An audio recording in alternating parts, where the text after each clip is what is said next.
ভাইয়া, তুমি আমাকে বিয়ে করবে? আমি তোমার সব কাজ করে দেব। তোমার প্যান্ট ধুয়ে দেব, তোমাকে খাবার বেড়ে দেব, তোমার মাথা টিপে দেব, আর তোমাকে অনেক ভালোবাসবো। সব কিছু করব। তুমি আমাকে বিয়ে করবে? পড়ন্ত বিকেলে নদীর পাড়ে বসে নদীর অপরূপ দৃশ্য দেখছিলাম। তখনই পেছন থেকে একটা বাচ্চা কণ্ঠের মেয়ে কথাগুলো বলে উঠল। পেছনে তাকিয়ে দেখি আমার চাচাতো বোন পুতুল, বয়স 7, তৃতীয় শ্রেণীতে পড়ে। এই বয়সেই প্রচণ্ড ইঁচড় পাকা হয়েছে, সবসময় আমার পিছনে ঘুরঘুর করে এবং ভালোবাসার কথা বলে। এটা আমাদের পরিবারের সবাই জানে। পুতুলের এমন পাগলামি দেখে কেউ কিছু বলে না, কারণ সে আমার ছোট চাচা চাচির একমাত্র মেয়ে। অনেক সাধনার পর পুতুলকে পেয়েছে তারা, এবং পুতুলেও আমার মা বাবার অনেক আদরের, বলা যায় আমার থেকেও বেশি প্রিয় সে। আমিও পিচ্চিটাকে কম ভালোবাসি না। যখন যে আবদার করে তখন তাই করি। সবাই পিচ্চিটার এমন পাগলামিগুলো মজা ভেবে উড়িয়ে দেয়। সবাই ভাবি বড় হয়ে গেলে আর এমন পাগলামি করবে না। তবে ওর এমন পাগলামির পেছনে হয়তোবা দোষী আমি নিজেই, কারণ আমরা যৌথ পরিবার। আমার বাবা এবং ছোট চাচা, 2 ভাই, তারা, আর বেঁচে আছে শুধু দাদি। পুতুলের যখন জন্ম হয় তখন ওকে আমি শখের বর্ষবর্তী হয়ে কোলে নিয়েছিলাম। তখন আমি ক্লাস 3তে পড়ি। ছোট বাচ্চাদের সবাই আদর করে, এটাই স্বাভাবিক। আমিও তার বিকল্প নই। আমি প্রথমে পুতুলের কপালে একটা চুমু খাই, সঙ্গে সঙ্গে পিচ্চিটা নড়ে চড়ে উঠল। হয়তোবা ভালোবাসার প্রথম পরশ পেয়েছিল আমার, তাই কেঁপে উঠেছিল। তারপর যখন ওর গালে চুমু খেতে যাব তখনই ওর মুখটা ঘুরিয়ে নেয় এবং তার ঠোঁট আমার ঠোঁটে লেগে যায়। ঠিক সেই সময় থেকেই মেয়েটা আমার পিছনে লেগে আছে। হয়তো বাঁধনটা সেখানেই বেঁধে দিয়েছে উপর থেকে। জন্ম হওয়ার পর থেকেই পিচ্চিটা খুব কেঁদেছিল, কিন্তু যখনই আমার ঠোঁটের স্পর্শ পেল ঠিক তখনই কেন জানি না একদম কান্না বন্ধ এবং খিলখিল করে হাসতে লাগলো। সবাই এটা দেখে অবাক হয়েছিল বটে, কিন্তু আমিও সেদিন অনেকটা খুশি হয়েছিলাম। যেটা একজন মা করতে পারলো না, আমি সেটা করে দেখিয়েছি। দাঁত ছিল না, তবুও তার হাসিটা অন্নবদ্য। পিচ্চিটা দেখতে ছোট থেকেই একদম পুতুলের মতো, তাই আমি পিচ্চিটাকে আমার পুতুল বউ বলে ডাকি। সবাই ওকে পুতুল বলে, আর আমি ডাকি পুতুল বউ। আমি পুতুলের হাতে একটু শক্ত করে ধরে কাছে টেনে এনে বসালাম। দুধে আলতা গায়ের রং, তাই একটু ছোঁয়া পেতেই সাদা জায়গা লাল হয়ে গেছে। ওর কানটা একটু টেনে দিয়ে বললাম, এই চোর পাকা, তুই কি কখনো ঠিক হবি না? সবসময় এত পাকা পাকা কথা বলিস কেন? পড়ালেখা শেষ করে বিয়ের উপযুক্ত হয়ে বিয়ের কথা বলবি। পিচ্চিটা আমার কাছে আরও একটু চেপে বসলো। আমি পড়ালেখা শেষ করলে তুমি আমাকে বিয়ে করবে? মহা মুশকিলে পড়লাম তো। এ তো দেখি শুধু আমাকেই বিয়ে করতে চাই। আচ্ছা ঠিক আছে, আমি তোকে বিয়ে করব, তবে তার আগে তুই বড় হয়ে বিয়ের উপযুক্ত হবি, তারপর। পিচ্চিটা ইয়াহু বলে চিৎকার করে ঠাস করে আমার গালে একটা চুমু খেয়ে বাড়ির দিকে দৌড় লাগালো। কি সাংঘাতিক মেয়ে রে বাবা! ইচ্ছা করছে এখনই ওকে ধরে দুঘা লাগিয়ে দিই। পরক্ষণই ওর তিড়িং বিড়িং করে লাফিয়ে দৌড়ানো দেখে আমার মুখে হাসি ফুটে উঠল। পিচ্চিটাকে মারামারি নিয়েও যত মুশকিল, কাউকে ওর গায়ে হাত লাগাতে দিই না। এমনকি পুতুলের মা বাবাকেও পুতুলকে মারার সাহস পাই না আমার ভয়, কারণ পুতুলকে শুধু আমি একাই মারি আর কাউকে মারতে দিই না। মনে হয় পুতুল আমার নিজস্ব সম্পত্তি, তাই আমি একই ওর উপর অধিকার খাটাতে পারে, আর কেউ পারে না। আমার এমন কাণ্ড দেখে সবাই শুধু হাসে। পুতুলকে যখন তার মা মারতো তখন প্রচণ্ড রেগে যেতাম। সেই থেকে আর চাচি পুতুলের গায়ে হাত তুলে না। সন্ধ্যার দিকে বাড়ি ফিরলাম, চাচিকে দেখলাম রান্নাঘরে হয়তো চা নাস্তা বানাচ্ছে। আমি চাচির দিকে এগিয়ে গিয়ে প্রশ্ন করলাম, ছোট মা, পুতুল বউ কোথায়? ও মুগ্ধ, বাবা তুই এসেছিস? ঘরে গিয়ে দেখ টিভিতে কার্টুন দেখছে। আমি কপট রেগে গেলাম। এটা কি তার টিভি দেখার সময় তুমি ওকে পড়তে বসাওনি কেন?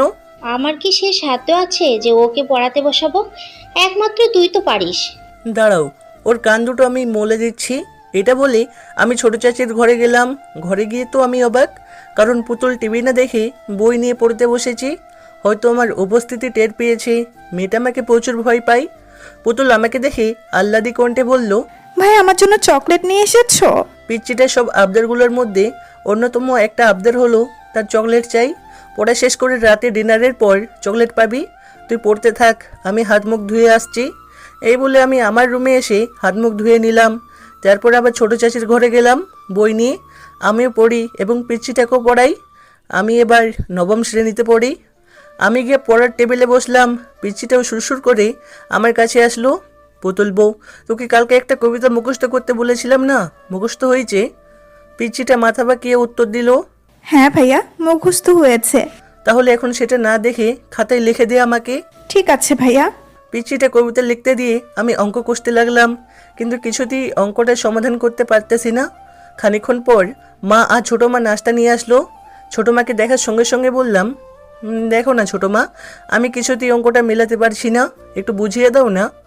আমার ছোটো চাচি মাস্টার্স কমপ্লিট করেছে, আর আমার মা সামান্য একজন ইন্টার পাস, কিন্তু আমার ছোটো চাচি কখনো আমার মাকে শিক্ষা নিয়ে খোটা দেয়নি, সবসময় বড় মনের মতোই সম্মান করে। এতেই বোঝা যায় সে একজন সুশিক্ষিত। আমাদের সমাজে এমন হাজারো মানুষ আছে যারা নিজের থেকে স্বল্প শিক্ষিত মানুষদেরকে অপমান করে, মুখে মুখে অপমান না করলেও ব্যবহারে বুঝিয়ে দেয়। প্রাতিষ্ঠানিক শিক্ষা মানুষকে শিক্ষিত করে তোলে, কিন্তু অমানুষকে মানুষ করতে পারে না। তাই প্রাতিষ্ঠানিক শিক্ষার পাশাপাশি ভালো মানুষ হওয়াটাও জরুরি। শুধুমাত্র প্রাতিষ্ঠানিক শিক্ষা না থাকলে আপনি একটা মানুষকে মূর্খ বলতে পারেন না, বরং মূর্খ হচ্ছে তারাই যারা শিক্ষা এবং শিক্ষিতের মূল্য দিতে জানে না। চাচি আমার কাছে এসে টেবিলের নাস্তা রেখে মাথায় হাত বুলিয়ে বলল, বাবা আগে নাস্তাটা করে নাও দুজন, তারপর বুঝিয়ে দিচ্ছি। তারপর আমরা দুজন নাস্তা করলাম, আর আমাদের দুই মা বসে গল্প করলো। আমাদের কাহিনীগুলো অনেক মজার। ছোটো মা আমাকে পড়ায় আর আমি পিচ্চিটাকে পড়াই। নাস্তা শেষ করার পর ছোটো মা আমাকে সুন্দর করে বুঝিয়ে দিয়ে রান্না করতে চলে গেল। আমরা পড়াশোনা করতে লাগলাম, আর ওদিকে আমাদের দুই মা রান্না করতে লাগলো। পড়া শেষ করে পিচ্চিটাকে ডাইনিং রুমে নিয়ে গেলাম। সেখানে বাবা এবং চাচু খোশ গল্পে মেতে রয়েছে। চাচু একজন ব্যাংকার, আর আমার বাবা উচ্চ বিদ্যালয়ের প্রধান শিক্ষক। আমরা গিয়ে তাদের পাশে বসলাম। বাবা পিচ্চিটাকে কোলে তুলে নিল। তোমাদের পড়া শেষ হলো মামনি? পিচ্চিটা একটা ভুবন ভুলানো হাসি দিয়ে উত্তর দিল, হ্যাঁ বড় বাবা, আমার পড়া শেষ হয়েছে। জানো বড় বাবা আজ কি হয়েছে? কই না তো মামনি, তুমি বলো কি হয়েছে? আজকে ভাইয়াকে পড়া ধরেছিলাম, ভাইয়া পারেনি, কিন্তু আমি পেরেছি। পিচ্চিটা কথাটা বলি সে কি হাসি, ওর তালায় তালায় চাচু এবং বাবাও হেসে দেয়। মেয়েটা সবসময় চালাকি করার চিন্তায় থাকে। চাচু আমাকে জিজ্ঞাসা করে, তা বাবা মুগ্ধ, তোমার পড়ালেখা কেমন চলছে? আমি মিষ্টি হাসি দিয়ে বলি, ভালো। বাবাকে বললাম, বাবা আমার খাতা শেষ হয়ে গেছে, কিছু টাকা দাও, কাল আমি খাতা এবং ডায়েরি কিনবো। বাবা বলল, আচ্ছা, কাল সকালে তোমার মায়ের কাছে নিও। এভাবে আমরা চারজন মিলে আড্ডা দিলাম খানিকক্ষণ। তারপর মায়ের ডাক পড়লো খাওয়ার জন্য। সবাই খাবার টেবিলে গিয়ে বসলাম। খাবার খেতে খেতে পিচ্চিটা হঠাৎ বলে ওঠে, মা তুমি জানো ভাইয়া আমাকে আজ কি বলেছে? পুতুলের কথা শুনে আমি ভীষণ খেলাম। কি না কি বলে প্যাচ লাগিয়ে দেয় কে জানে। মেয়েটা মাঝে মাঝে এমন কথা বলে, ওর কথা শুনে হার্ট অ্যাটাক হওয়ার মতো অবস্থা হয়। এখন না জানি কি বলে, সে ভয়ে গলায় ভাত আটকে গেল। কোনো মতে পানি খেয়ে ভাতটা নামিয়ে নিলাম। আমি চোখ পাকিয়ে পুতুলের দিকে তাকালাম। ছোটো মা বলল, কি বলেছে? পুতুল খাওয়া বন্ধ করে বলল, ভাইয়া আজ বিকেলে নদীর পাড়ে বসেছিল, আমি সেখানে গিয়ে বললাম ভাইয়া তুমি আমাকে কিস করবে, আমি তোমার প্যান্ট ধুয়ে দেবো, তোমার খাবার বেড়ে দেবো, তোমার সব কাজ করব। তখন ভাইয়া কি বলে জানো? সবাই জিজ্ঞাসা দৃষ্টিতে তাকিয়ে আছে পুতুলের দিকে। আমার তো চোখ বেরিয়ে আসার উপক্রম। তারপরও নিজেই বলতে শুরু করলাম, তখন ভাইয়া বলে আমি পড়ালেখা শেষ করে বড় হব, তারপর ভাইয়া আমাকে বিয়ে করবে। পুতুলের কথা শুনে সবাই হেসে দেয়। মা পুতুলকে কোলে নিয়ে বলে, তোমার ভাইয়া একদম ঠিক বলেছে মামুনি, তুমি আগে পড়াশোনা শেষ করে বড় হও, তারপর তোমার ভাইয়ার সাথে তোমার বিয়ে দিব, কেমন? পুতুল শুধু মাথা নাড়ালো। মেয়েটা এ বয়সে বিয়ে নিয়ে তো পাকা পাকা কথা বলে, না জানি বড় হলে কি করে। এই তো আমাকে তুলে নিয়ে গিয়ে বিয়ে করবে। ছোটো মা পুতুলের কান টেনে দিয়ে বলল, খুব পেকে গেছো তাই না? এবার পাকা পাকা কথা বন্ধ করে খাবার খেয়ে নাও চুপ করে। তারপর সবাই মিলে খাওয়া শেষ করলাম। খাওয়া শেষ করে আমি পিচ্চিটার হাতে দুটো চকলেট দিয়ে ঘুমাতে গেলাম। পিচ্চিটাও ঘুমিয়ে পড়লো। পরের দিন সকালে ঘুম থেকে উঠে মায়ের কাছ থেকে টাকা নিয়ে খাতা এবং ডায়েরি কিনতে গেলাম। খাতা কিনতে প্রায় 1/2 কিলোমিটার যেতে হয়। সাইকেল নিয়ে তাড়াতাড়ি গেলাম, কিন্তু পিচ্চিটা যে এমন একটা কাণ্ড করবে ভাবতে পারিনি। খাতা এবং ডায়েরি আমার পড়ার টেবিলে রেখে গিয়েছিলাম গোসল করতে, কিন্তু এসে দেখি খাতা আছে, ডায়েরি নেই। পুরো ঘর তন্ন তন্ন করে খুঁজেও যখন ডায়েরিটা পেলাম না, তখন চিৎকার করতে লাগলাম। মা এসে বলল, কি হয়েছে, এভাবে ষাঁড়ের মতো চিৎকার করছিস কেন? আমি মাকে দেখে চুপসে গেলাম। ভয়ার্ত কণ্ঠে বললাম, আমার ডায়েরিটা কোথায় দেখেছো? আমি কিভাবে জানবো তোর ডায়েরি কোথায়? ভালো করে খুঁজে দেখ। এই কথা বলে মা চলে গেল। তারপর আর কোথাও খুঁজে পেলাম না ডায়েরিটা। ব্যাগে বই খাতা গুছিয়ে নাস্তা করে গেলাম। নাস্তা করে এসে ব্যাগটা ঘাড়ে নিয়ে রওনা দিলাম স্কুল পথে। আজ সকালে পিচ্চিটাকে দেখলাম না, হয়তো ঘুমাচ্ছিল। ওকে স্কুলে নিয়ে যাওয়ার জন্য ডাক দিয়েছিলাম বেশ কয়েকবার, কিন্তু আমার ডাকে সাড়া দেয়নি, তাই ছেড়ে চলে এসেছি। প্রথম পিরিয়ড শেষ হওয়ার পর স্যার যখন হোমওয়ার্ক দিল, আমি হোমওয়ার্ক নোট করার জন্য খাতা বের করতে গিয়ে দেখি ডায়েরিটা আমার ব্যাগের ভিতর। আশ্চর্য হয়েছিলাম আমি তো আসার সময় ডায়েরিটা ব্যাগে রাখিনি, তাহলে কে রাখলো? যাক, ভালোই হয়েছে। এটা ভেবে ভালো লাগছে যে আমার সদ্য কেনা নতুন ডায়েরিটা হারায়নি। আমি ডায়েরিটা খোলার পর সপ্তম আসমানে চলে গেলাম। প্রথম পৃষ্ঠায় বড় করে তেড়া বেড়া করে লেখা ভালোবাসি। লেখাটি দেখার সঙ্গে সঙ্গে আমি বেকুব বনে চলে গেলাম। এটা কে লিখলো এভাবে, তাও আবার বাঁকা করে? তবে দেখে মনে হচ্ছে বেশ কাঁচা হাতের লেখা। আমি পরের পৃষ্ঠা উল্টো পাল্টা দেখলাম, একই অবস্থা। এভাবে প্রতিটি পৃষ্ঠায় শেষ করলাম, কিন্তু একটা পৃষ্ঠাও ভালো নেই। সব পৃষ্ঠাতেই বড় বড় করে লেখা ভালোবাসি। আমি ভালোভাবে খেয়াল করে দেখলাম লেখাগুলো ঠিক পিচ্ছিটার হাতের লেখার মতো। আমি ভালোভাবে বুঝতে পারলাম এইটা পিচ্ছির কাজ। একবার বাড়ি যাই, ওকে বুঝিয়ে দেব এমন দুষ্টুমি করার ফল কী হয়। কোনো রকমের টিফিন পিরিয়ড পর্যন্ত ক্লাস করে পালিয়ে গেলাম। বাড়ি গিয়ে ব্যাগটা টেবিলের উপর রেখে আগে গোসল করে নিলাম। তারপর আনমনে খুঁজতে লাগলাম পিচ্ছিটাকে, কিন্তু কোথাও খুঁজে পাচ্ছি না। ছোটো মাকে জিজ্ঞাসা করলাম, ছোটো মা বলে জানি না। মাকে জিজ্ঞাসা করলাম, মাও বলে জানি না। তাহলে কি পিচ্ছিটাও উধাও হয়ে গেল? পুরো বাড়ি খুঁজলাম, কিন্তু কোথাও পেলাম না। তারপর ভালোভাবে লক্ষ্য করলাম রান্নাঘরে মায়ের শাড়ির আঁচলটা বেশ লম্বা হয়ে আছে, আর তার নিচে ফুলে রয়েছে, আর কিছু একটা নড়াচড়াও করছে। আমার আর বুঝতে বাকি রইল না আমার জননী পিচ্ছিটাকে সেফটি দিচ্ছে। পিচ্ছিটা আমার ভয়ে লুকিয়ে আছে, হয়তো নিজেই তার কুকর্মগুলো মায়ের কাছে স্বীকার করেছে। আর সে যতই দোষ করুক না কেন, আমার জননী তো কিছুই বলবে না। আমি আস্তে ধীরে মায়ের পাশে গিয়ে দাঁড়ালাম। পাশের টেবিল থেকে একটা গাজর নিয়ে খেতে খেতে মাকে বললাম, মা কি করছো তুমি? দেখার পরও জিজ্ঞাসা করছিস কি করছি? মানে বলতে চাইছি যে কি রান্না করছো?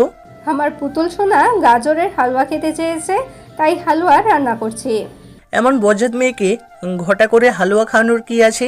বাজার থেকে একটা লাঠি এনে লাঠির মায়ের খাও। কথাটি আমি বিড়বিড় করে বললাম, যেটা পরিষ্কার করে শুনতে পাইনি মা। মা কপাল কুঁচকে জিজ্ঞাসা করে, কি বললি তুই? কিছু বলিনি তো। বললাম, শুধু তোমার পুতুল শোনার জন্যই রান্না করো, আমি তো তোমার কেউ না, আমার জন্য রান্না করতে হবে না?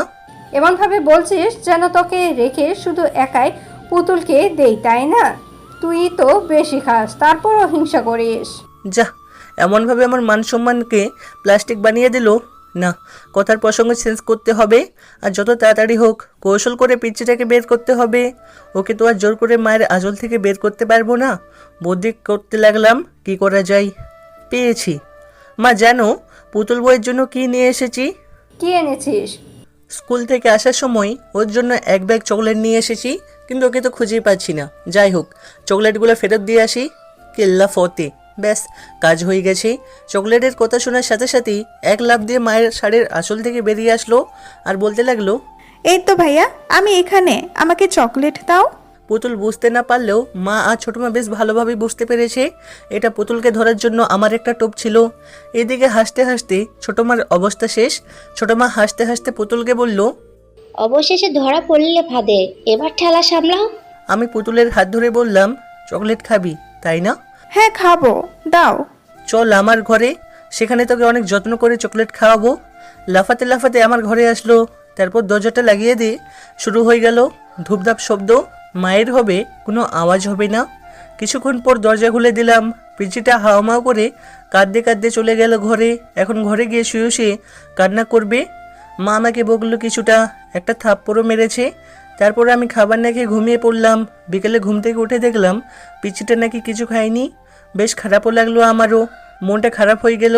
আমার কারণে কিছু খায়নি মেয়েটা, এখন নাকি ঘুমাচ্ছে। আমি ওর কাছে গিয়ে বসলাম, ডাকতে লাগলাম আদুরে কণ্ঠে। আমার ডেকে পিচিটার ঘুম ভেঙে গেল। হাতের উল্টো পিঠ দিয়ে চোখ দুটো ডলতে ডলতে আমার দিকে তাকাই। আমাকে দেখার সাথে সাথেই মুখ ফিরিয়ে নেয় অভিমানে। এইটুকু মেয়ে, অথচ অভিমানটা তার অনেক বড়। আমি পিচ্চিটাকে আমার দিকে ঘুরিয়ে নিয়ে বললাম, কী রে আমার পুতুল বউ, আমার সাথে কথা বলবি না? আমার পুতুল বউটা পাহাড় সমান অভিমান মুখ জোড়ো করে বলল, আমি তোমার সাথে কোনো কথা বলবো না, তুমি পচা, আমাকে শুধু মারো। কথাটি বলি আমার পুতুল বউটা ফুপিয়ে কেঁদে ওঠে। ওর এমন কান্না দেখে আমার মনটা ডুকরে উঠল। এর আগে এভাবে কখনো কাঁদেনি মেয়েটা, হয়তো আজ একটু বেশি শাস্তি দিয়ে ফেলেছি। পিচ্চিটাকে বুকের সাথে জড়িয়ে বললাম, তোকে কথা দিলাম আর কখনো মারবো না। চল আমরা ঘুরতে যাই। সত্যি আমাকে আর কখনো মারবে না? আমাকে সাইকেলে নিয়ে ঘুরবে? হ্যাঁ সত্যি, তোকে আর মারবো না। আর হ্যাঁ, তোকে সাইকেলে নিয়ে ঘুরবো। পিচিটা ঠাস করে আমার গালে একটা চুমু খেলো। ওর পাগলামিগুলো আমাকে অনেক শান্তি দেয়। মাঝে মাঝে মনে হয় সারা জীবন এভাবে ওর পাগলামিগুলো সহ্য করে যাই। মাঝে মাঝে ভাবি এভাবে যদি কেটে যেত সারাটি জীবন, তাহলে কতই না ভালো হতো। মানুষের জীবনে সব চাওয়া পাওয়াগুলো পূর্ণ পায় না। তারপর আমরা দুজন ফ্রেশ হয়ে খাবার খেয়ে নিলাম। আমি খেয়েই দিয়েছি পিচিটাকে। খাওয়ার সময় আমার আঙুলে কামড় দিয়েছিল। কামড় দেওয়ার পর সে কি খুশি, খিলখিল করে হাসছিল। হাসতে হাসতে গলায় ভাত আটকে গিয়েছে। তারপর হাসা বাদ দিয়ে একেবারে কাশতে লাগলো। শয়তানদের অবস্থা মনে হয় এমনই হয়, বেশি বাদরামি করলে যা হয় আর কি। তারপর পিচ্চিটাকে সাইকেলে নিয়ে পুরো গ্রাম ঘুরতে লাগলাম। সাইকেলের পিছনে বসলে পড়ে যেত, তাই সামনে বসিয়ে নিয়েছি। আমি সাইকেল চালাচ্ছিলাম আর সে ননস্টপ বকবক করে যাচ্ছিল। চলার পথে আইসক্রিম, হাওয়াই মিঠাই, চকলেট অনেক কিছুই খেয়েছে। আমার পকেটের 12টা বাজিয়ে দিয়েছে অলরেডি।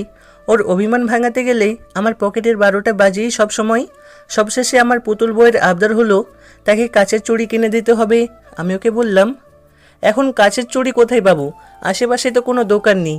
পিচিটা সামনের দিকে হাত বাড়িয়ে বলল, ওই দেখো ফেরিওয়ালা আমাদের দিকেই আসছে। যেখানে বাঘের ভয় সেখানেই সন্ধ্যা হয়। ফেরিওয়ালাকে গিয়ে এখনই আসতে হলো। কি আর করার, বাধ্য হয়ে কিনে দিলাম কাচের চুড়ি। শখ করে যখন চেয়েছে তখন আর না করি কি করে। পিচিটার মুখের হাসিটাই যে আমার সব কিছু। ওর ভুবন ভোলানো হাসিটা দেখলে কেন জানি না আমার মনটা ঠান্ডা হয়ে যায়। আচ্ছা, আমি কি পিচিটাকে ভালোবাসি নাকি বোনের মতোই ভালোবাসি? রাতে ঘুমাচ্ছিলাম একদিন, রাত প্রায় 1টা বাজে। হঠাৎ কারো কান্নার শব্দ পেয়ে ঘুম ভেঙে যায় আমার, কিন্তু কে কাজ যে বুঝে উঠতে পারতেছি না। আমি ঘর থেকে বের হয়ে গেলাম। শব্দটা ছোটো মায়ের ঘর থেকে আসছে। এত রাতে কে কাজ যে? দরজা খোলা আর বাতিগুলো চালু আছে। গিয়ে দেখি সেখানে মা বাবা আছে পুতুলের পাশে বসে। ছোটো মা পুতুলের মাথায় হাত বুলিয়ে দিচ্ছে আর কাঁদছে, আর মা পুতুলের মাথায় পানি দিচ্ছে। তাহলে কি পুতুলের কিছু হয়েছে? আমি দৌড়ে পুতুলের কাছে গিয়ে দাঁড়ালাম। বেশ উত্তেজিত কণ্ঠেই প্রশ্ন শুরু করলাম, ছোটো মা, কি হয়েছে পুতুলের? আর তুমি কাঁদতেছো কেন? ছোটো মা কিছু বলার আগেই চাচ্চু বলল, তেমন কিছু না, একটু জ্বর এসেছে শুধু। কথাটা শুনে আমার কেমন যেন খারাপ লাগলো। এখনকার জ্বর মোটেও সুবিধার নয়। যে মেয়েটা সারাদিন পুরো বাড়ি ছুটে বেড়ায়, এখন সে মেয়েটাই কিনা নিস্তব্ধ হয়ে বিছানায় শুয়ে আছে। এটা কি আদৌ মানানসই? আমি আমার পুতুল বইয়ের মাথায় হাত দিয়ে দেখলাম প্রচুর জ্বর। প্রচণ্ড রাগ উঠলো আমার। এতটুকু মেয়েকে কি এত কষ্টে রাখা ঠিক হচ্ছে? মা, পুতুল বইয়ের মাথায় পানি মুছে দাও। কেন? আমি পুতুল বউকে ডাক্তারের কাছে নিয়ে যাব। এত রাতে ডাক্তার কোথায় পাবে? দোকান তো বন্ধ। দোকান বন্ধ হয়েছে বলে কি হাত গুটিয়ে বসে থাকবো? আমি আর কাউকে কিছু না বলে একটা তোয়ালে নিয়ে পুতুলের মাথায় পানি মুছে দিয়ে ওকে কোলে নিয়ে ছুটতে লাগলাম। পেছন থেকে সবাই অনেক ডাকাডাকি করলো, কিন্তু কারো ডাকে সাড়া দিলাম না। তাই বাধ্য হয়ে বাবা এবং ছোটো চাচু আমার পিছু পিছু আসতে লাগলো। এত রাতে পল্লী চিকিৎসকের দোকান বন্ধ, তাই বাধ্য হয়ে ছুটতে হলো হাসপাতালের পথে। হাসপাতাল প্রায় 1 কিলোমিটার। তবুও আমাকে থামা যাবে না। আমাদের বাড়ির প্রাণ পুতুল, যদি ওর কিছু হয়ে যায় তাহলে আমাদের বাড়িটা নিষ্প্রাণ হয়ে যাবে। তখন কার সাথে আমরা খেলাধুলা করব আর কাকেই বা এতটা ভালোবাসবো? পেছন থেকে বাবা এবং চাচু বারবার বলছে, পুতুলকে আমাদের কোলে দাও, আমরা নিয়ে যাচ্ছি, তুমি নিয়ে যেতে পারবে না এত দূর। কিন্তু আমি কারোর কথা শুনছি না। একটা সময় আমি হাসপাতালে গিয়ে পৌঁছালাম। পুতুলকে নিয়ে সোজা একটা ডাক্তারের কেবিনে ঢুকলাম অনুমতি ছাড়াই। কেবিনে একজন মহিলা ডাক্তার বসেছিল। আমাকে দেখার সঙ্গে সঙ্গে বলল, এই কে তুমি? আর এভাবে একটা মেয়েকে নিয়ে কোথা থেকে এসেছো? আমি আন্টিটার কাছে গিয়ে কাঁদতে কাঁদতে বললাম, আন্টি, আমার পুতুল বউকে সুস্থ করে দিন, ওর অনেক জ্বর এসেছে। আমার পিছু পিছু বাবা এসে বলল, মুগ্ধ, এভাবে কারোর অনুমতি ছাড়া কেউ প্রবেশ করে? বাবা অনেকটা রেগি তেড়ে আসতে লাগলো আমার দিকে।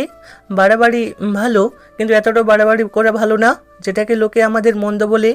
ডাক্তার আন্টি বাবাকে থামিয়ে দিয়ে বলে, থাক, ছেলেটাকে আর কিছু বলবেন না। আমার মতে সে ভুল করেনি।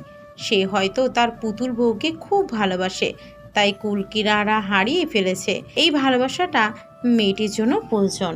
তারপর ডাক্তার আন্টি পুতুলকে দেখলো, জ্বর মেপে দেখলো 101 ডিগ্রি জ্বর। তারপর ডাক্তার আন্টি ওষুধ লিখে দিল। আমরা হাসপাতাল থেকে বের হয়ে ফার্মেসি থেকে ওষুধ নিলাম। তারপর বাড়িতে আসলাম। সেই রাতে পুতুল আমার সাথে ঘুমিয়েছিল। সকালে ঘুম থেকে উঠে দেখি আমার বুকে মাথা রেখে ঘুমিয়ে আছে। সেই দিনও আবারও তার মায়ায় পড়ে গিয়েছিলাম আমি। মেয়েটা বড্ড মায়াবী, ওর দুষ্টুমি সবাইকে মুগ্ধ করে দেয়। এভাবে কেটে যেতে লাগলো প্রতিটি প্রহর। পিচ্চিটার সাথে খুনসুটিময় দিনগুলি পেরিয়ে যাচ্ছে। এভাবে কেটে গেল 1 বছর, কিন্তু এখনও পিচ্চিটার দুষ্টুমি কমেনি। একদিন কোচিং সেন্টারে পরীক্ষা দিচ্ছিলাম, হঠাৎ আমার পুতুল বউটা দৌড়ে আমার কাছে চলে আসলো। এমন আচমকা ঘটনার জন্য মোটেও প্রস্তুত ছিলাম না আমি। স্যার তো রেগে আগুন, আমাকে অনেক বকাঝকা করে ক্লাস থেকে বের করে দিল। আমি মন খারাপ করে পিচ্চিটাকে নিয়ে কোচিংয়ের বাইরে বের হয়ে আসি। একটা খোলা মাঠে নদীর ধারে পিচ্চিটাকে নিয়ে গেলাম। আজ কেন জানি না পিচ্চিটার উপর রাগ করতে পারলাম না, পিচ্চিটাকে মারতে পারলাম না, কারণ ওকে কথা দিয়েছিলাম যে আর কখনো ওকে মারবো না। আমি ওর সামনে হাঁটু গেড়ে বসে ওর গালে হাত রেখে বলি, কে রে পুতুল বউ, এভাবে কোচিংয়ের ভেতর দৌড়ে এসছিস কেন? পিচ্চিটা আমার প্রতি উত্তর না করে ফিক করে হেসে দেয়। আমি ওর হাসির রহস্যটা বুঝে উঠতে পারছিলাম না। বেকুবের মতো প্রশ্ন ছুড়লাম, কি হয়েছে, এভাবে হাসছিস কেন? তুমি এখনো দেখোনি? আশ্চর্য, পিচ্চিটা কি দেখার কথা বলছে? তুই কি দেখার কথা বলছিস? এভাবে পিচ্চিটার দাঁত কেলিয়ে দেখলো ওর দাঁত দুটো নেই, তার মানে দাঁত পড়েছে। ওর ফোগলা দাঁতের হাসিটা অসম্ভব সুন্দর লাগছিল। আমি পিচ্চিটাকে রাগানোর জন্য বললাম, কি রে, তোর তো দুটো দাঁত নেই, ইঁদুরে নিয়ে গেছে, এখন তো আর তোর দাঁত উঠবে না, কি করবি তাহলে? পিচ্চিটা আমাকে অবাক করে দিয়ে বলল, কে বলেছে তোমাকে আমার দাঁত ইঁদুরে নিয়ে গেছে? আমার দাঁত তো আমার কাছেই আছে। এই বলে পিচ্চিটা তার হাতের মুঠো খুলে আমাকে দেখালো। কি আশ্চর্য ঘটনা, দাঁত দুটো নিয়ে এসেছে সে আমাকে দেখানোর জন্য। কেমন শয়তান মেয়ে, মানুষ দাঁত ইঁদুরের গর্তে কিংবা ঝোপঝাড়ে ফেলে দেয়, কিন্তু এই মেয়েটা দাঁত হাতে নিয়ে ঘুরে বেড়াচ্ছে। ভাবা যায় এগুলা? পিচ্চিটা আবার বলতে লাগলো, তুমি তো বললে আমার দাঁত ইঁদুর নিয়ে গেছে, কিন্তু আমি ইঁদুরকে আমার দাঁত দেইনি, আমার দাঁত আমি আমার কাছেই রেখে দিয়েছি। আমার অপমান আমাকেই ফিরিয়ে দিল। তারপর পিচ্চিটাকে নিয়ে নানা জায়গায় ঘুরে বেড়ালাম। পিচ্চিটা আবদার করলো সে নাকি পার্কে যাবে, আমিও নিয়ে গেলাম। সে শুধু আমার সাথে ঘুরছে, কিন্তু কিছু খেতে চাই না। কি রে, কিছু খাবি? পিচ্চিটা মাথা নাড়িয়ে না সূচক উত্তর দেয়। মুখে না বললো মন কি চায় সেটা আমার ভালোভাবেই জানা আছে। সে হয়তো একটু বুঝতে শিখেছে আমার অবস্থাটা। সে হয়তো বুঝতে পেরেছে আমি ইনকাম করি না, তাই তো এখন আর বেশি আবদার করি না। আমি ওকে একটা আইসক্রিমের দোকানে নিয়ে গিয়ে আইসক্রিম কিনে দিলাম। আমার পুতুল বউটা মহানন্দে আইসক্রিম খেতে লাগলো। তারপর পিচ্চিটাকে একটা দোলনায় বসিয়ে দোল খাওয়ালাম। সন্ধ্যালোকে বাড়ির পথে রওনা দিই। সেই দিনের পর থেকে আর কখনো সেই কোচিং সেন্টারে যায়নি। যে শিক্ষক একটা ছোট শিশুকে ভালোবাসতে জানে না, স্নেহ করতে জানে না, সেই শিক্ষকের শিক্ষার আমার কোনো প্রয়োজন নেই। মানুষ মানুষকে ছোট করে, এটা কেমন শিক্ষা? শুধু প্রাতিষ্ঠানিক শিক্ষায় শিক্ষিত হলে হয় না, প্রকৃত শিক্ষা হওয়ার জন্য একটা ভালো মানুষ হওয়া জরুরি। প্রকৃত অর্থে তারাই শিক্ষিত যারা নিজের বিবেকের কাছে নত হয়ে মানুষকে যাচাই করতে জানে। যে শিক্ষা মানুষকে অহংকারী করে তোলে, সে শিক্ষার আমার কোনো প্রয়োজন নেই। আমরা প্রতিবাদী হব, কখনো অন্যের কাছে আপোস করব না। আস্তে ধীরে আমরা যতই বড় হতে থাকি ততই আমাদের পাগলামিগুলো যেন বেড়েই চলেছে। এখন আমি ইন্টার সেকেন্ড ইয়ারে পড়ি, আর পিচ্চিটা 6-এ। সবসময় দুষ্টুমি না করলে যেন পিচ্চিটার শান্তি নেই। আজ পর্যন্ত কতগুলো ছেলে মেয়েদের সম্পর্ক ভেঙে দিয়েছে তার কোনো হিসাব নেই। এই তো কিছুদিন আগের কথা, একটা পার্কে দুজন কপতি বসে চুটিয়ে প্রেম করছিল। একদম মাখামাখি অবস্থা তাদের। এটা দেখার পর পিচ্চিটা আমাকে বলে, ভাইয়া দেখেছো শয়তান দুটো পার্কের ভেতরে কি করছে? যার যেটা ইচ্ছা করুক, তাতে তোর কি? তুই ঘুরতে এসেছিস, ঘুরবি ফিরবি, তারপর বাসায় ফিরে যাবি। তা তো হয় না ভাইয়া, দেখো আমি কি করি। এই বলে পিচ্চিটা দৌড়ে সেই কপতির কাছে গেল। আমি পিছন থেকে এত ডাকলাম, কিন্তু আমার ডেকে সাড়া দিল না। না জানি কি কাণ্ড বাঁধিয়ে বসে পিচ্চিটা। আমার কোনো কথাই শুনে না, সবসময় শয়তানি করে। বড্ড বেশি দুষ্টু হয়েছে। পুতুল একদম তাদের সামনে গিয়ে দাঁড়ালো। পাকা বুড়িদের মতো কোমরে হাত দিয়ে বলতে লাগলো, ভাইয়া তুমি এখানে, আর আমার আপু তোমার জন্য অপেক্ষা করছে। পুতুলকে দেখে তারা দুজন একটু সরে গিয়ে বসে। তারা পুতুলের কথায় অবাক হয়েছে বটে। ছেলেটি কিছু বলার আগেই মেয়েটি বলে উঠল, তোমার আপু ওর জন্য অপেক্ষা করছে কেন? পুতুল কপট রাগে মেয়েটিকে উত্তর দেয়, এই মেয়েকে তুমি আমাদের শালি দুলাভাইয়ের মাঝে কথা বলছো? ছেলেটা শুধু বেকুবের মতো পুতুলের কাণ্ড দেখেছে, কিছু যে বলবে সেই সুযোগও পাচ্ছে না। এবার মেয়েটা চোখ গরম করে ছেলেটার দিকে তাকায়। ছেলেটা তো ভয়ে শেষ, ঢোক গেলতে লাগলো। মেয়েটা ছেলেটার কলার ধরে বলল, কে এই মেয়েটা? আমার তো কোনো ছোট বোন নেই, তাহলে তোকে দুলাভাই বলে ডাকছে কেন? সত্যি করে বল, আর কার সাথে রিলেশন করিস? ছেলেটার যাই অবস্থা, কোনো রকমে মুখ খুললো। বিশ্বাস করো বাবু, আমি কারোর সাথে রিলেশন করি না। তাহলে এই মেয়েটা তোকে দুলাভাই বলছে কেন? আর কোন মেয়ে তোর জন্য অপেক্ষা করছে? আমি জানি না কে এই মেয়েকে, আর এটাও জানি না আমার জন্য কেউ অপেক্ষা করছে। তাদের কথার মাঝে পুতুল ডান হাত ঢুকিয়ে দিয়ে বলল, এই দুলা ভাই, তুমি মিথ্যা বলছো কেন? আমার আপুর সাথে 1 বছর প্রেম করে এখন অন্য মেয়েকে নিয়ে ঘুরছো? দাঁড়াও, আপুকে গিয়ে বলছি। এই বলে পুতুল সেখান থেকে আস্তে আস্তে কেটে পড়লো। এরই মধ্যে মেয়েটা সাংঘাতিক ঝগড়া বাঁধিয়ে ফেলেছে। কি সাংঘাতিক মেয়ে মাইরি! এইটুকু সময়ের মাঝে একটা সম্পর্কের 12টা বাজিয়ে দিল। পিচ্চিটা এমন ভাব নিয়ে আমার সামনে আসলো, মনে হয় কত বড় একটা মিশন সাকসেস করে এসেছে। আমার সামনে এসে মুখে হাত দিয়ে মুখ টিপে হাসতে লাগলো। ভ্রুকুচকে প্রশ্ন করি, এভাবে গাদার মতো হাসছিস কেন? ভাইয়া, তুমি বলেছিলে না যে আমি কোনো কাজের নয়? দেখেছো আজ কত বড় কাজ করলাম। সরকারের উচিত আমাকে একটা নোবেল দেওয়া। বাঁধিয়ে দিয়ে আসলো মানুষের মতো ঝগড়া, আর সে বলছে কিনা কত বড় একটা কাজ করে আসলো, আবার বড় মুখ করে নোবেলও চাই। এমন বিচ্ছু শয়তান কখনো দেখিনি আমি।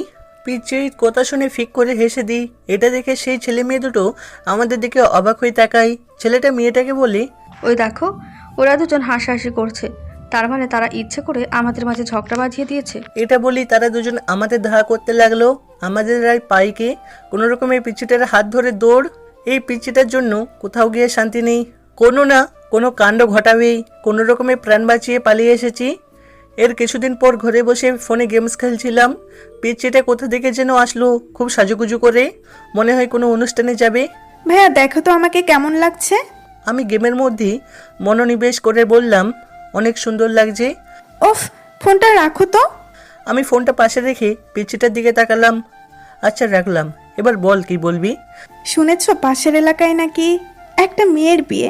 হ্যাঁ শুনেছি, তার বিয়ে, তাতে আমার কি? আর তুই এত সুন্দর করে সাজছিস কেন? কোথাও যাবি নাকি?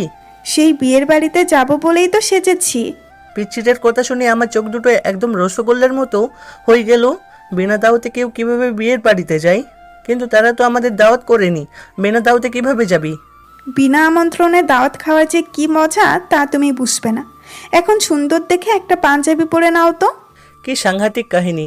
বিনা আমন্ত্রণে নাকি দাওয়াত খেতে যাবি? আমি যেতে পারবো না। ঠিক আছে, না গেলে নাই, আমি একাই যাব। এই বলে পিচ্চিটা যেতে লাগলো। আচ্ছা ঠিক আছে, দাঁড়া, আমিও যাচ্ছি। কখন কি বিপদ ঘটাই তার কোনো নিশ্চয়তা নেই, তাই বাধ্য হলাম যেতে। কালো রঙের একটা পাঞ্জাবি পরলাম, তারপর দুজন মিলে ঘর থেকে বের হলাম। ঘর থেকে বের হতে না হতেই মা এবং ছোটো মা সামনে পড়লো। মা আমাদের দুজনকে একসাথে দেখে বলে, কিরে, তোরা কোথায় যাচ্ছিস এভাবে সাজগুজ করে? বিয়ের দাওয়াত খেতে যাচ্ছি গো বড় মা। পিচ্চিটার কথা শুনে মা এবং ছোটো মা দুজন দুজনের মুখ দিয়ে বেকুবের মতো তাকিয়ে রইল। কোথায়? পাশের এলাকায়। কিন্তু তারা তো আমাদের বিয়েতে দাওয়াত করেনি। তোমাদের দাওয়াত করেনি তো কি হয়েছে? আমাকে তো পার্সোনালি দাওয়াত করেছে। কি বলে সেসব? তুই কোথাকার হোম প্রেসিডেন্সে আমাদের দাওয়াত না করে তোকে দাওয়াত করবে, তাও আবার পার্সোনালি? বড় মা, তুমি আমার মতো একজন ভদ্র সমাজসেবককে এভাবে অপমান করতে পারো না। আমার সম্মানে লাগে। যে মেয়েটা মানুষের মধ্যে ঝগড়া বাঁধিয়ে দেয়, সে বলছে কিনা সে একজন ভদ্র সমাজসেবক? মানা যায় এগুলা? এঁচড় পাকা কি আর সাদে বলি? মা এবং বড় মা আমাদের পথ আটকালো না, কারণ তারা জানে তারা তাদের পুতুলের সাথে কখনো কথায় পেরে উঠবে না। পথে যেতে যেতে আমাদের কথোপকথন। ভাইয়া, আমরা গিয়ে কী দিয়ে খাওয়া শুরু করব বলো তো? মুরগির রোস্ট নাকি গরুর কলিজার রোস্ট? তুই কী দিয়ে খাওয়ার চিন্তা করছিস, আর আমি চিন্তা করছি মায়ের খাওয়ার। কথাটি আমি মনে মনেই বললাম। আগে গিয়ে দেখ খেতে দেয় কিনা, তারপর ভাববি কী দিয়ে খাওয়া শুরু করবি। আর এসব কি আজগুবি খাবারের নাম বলছিস তুই? গরুর কলিজার আবার কখনো রোস্ট হয়? তাহলে ওটাকে কি বলে? কলিজার ভুনা বলে। ও, ওটাই।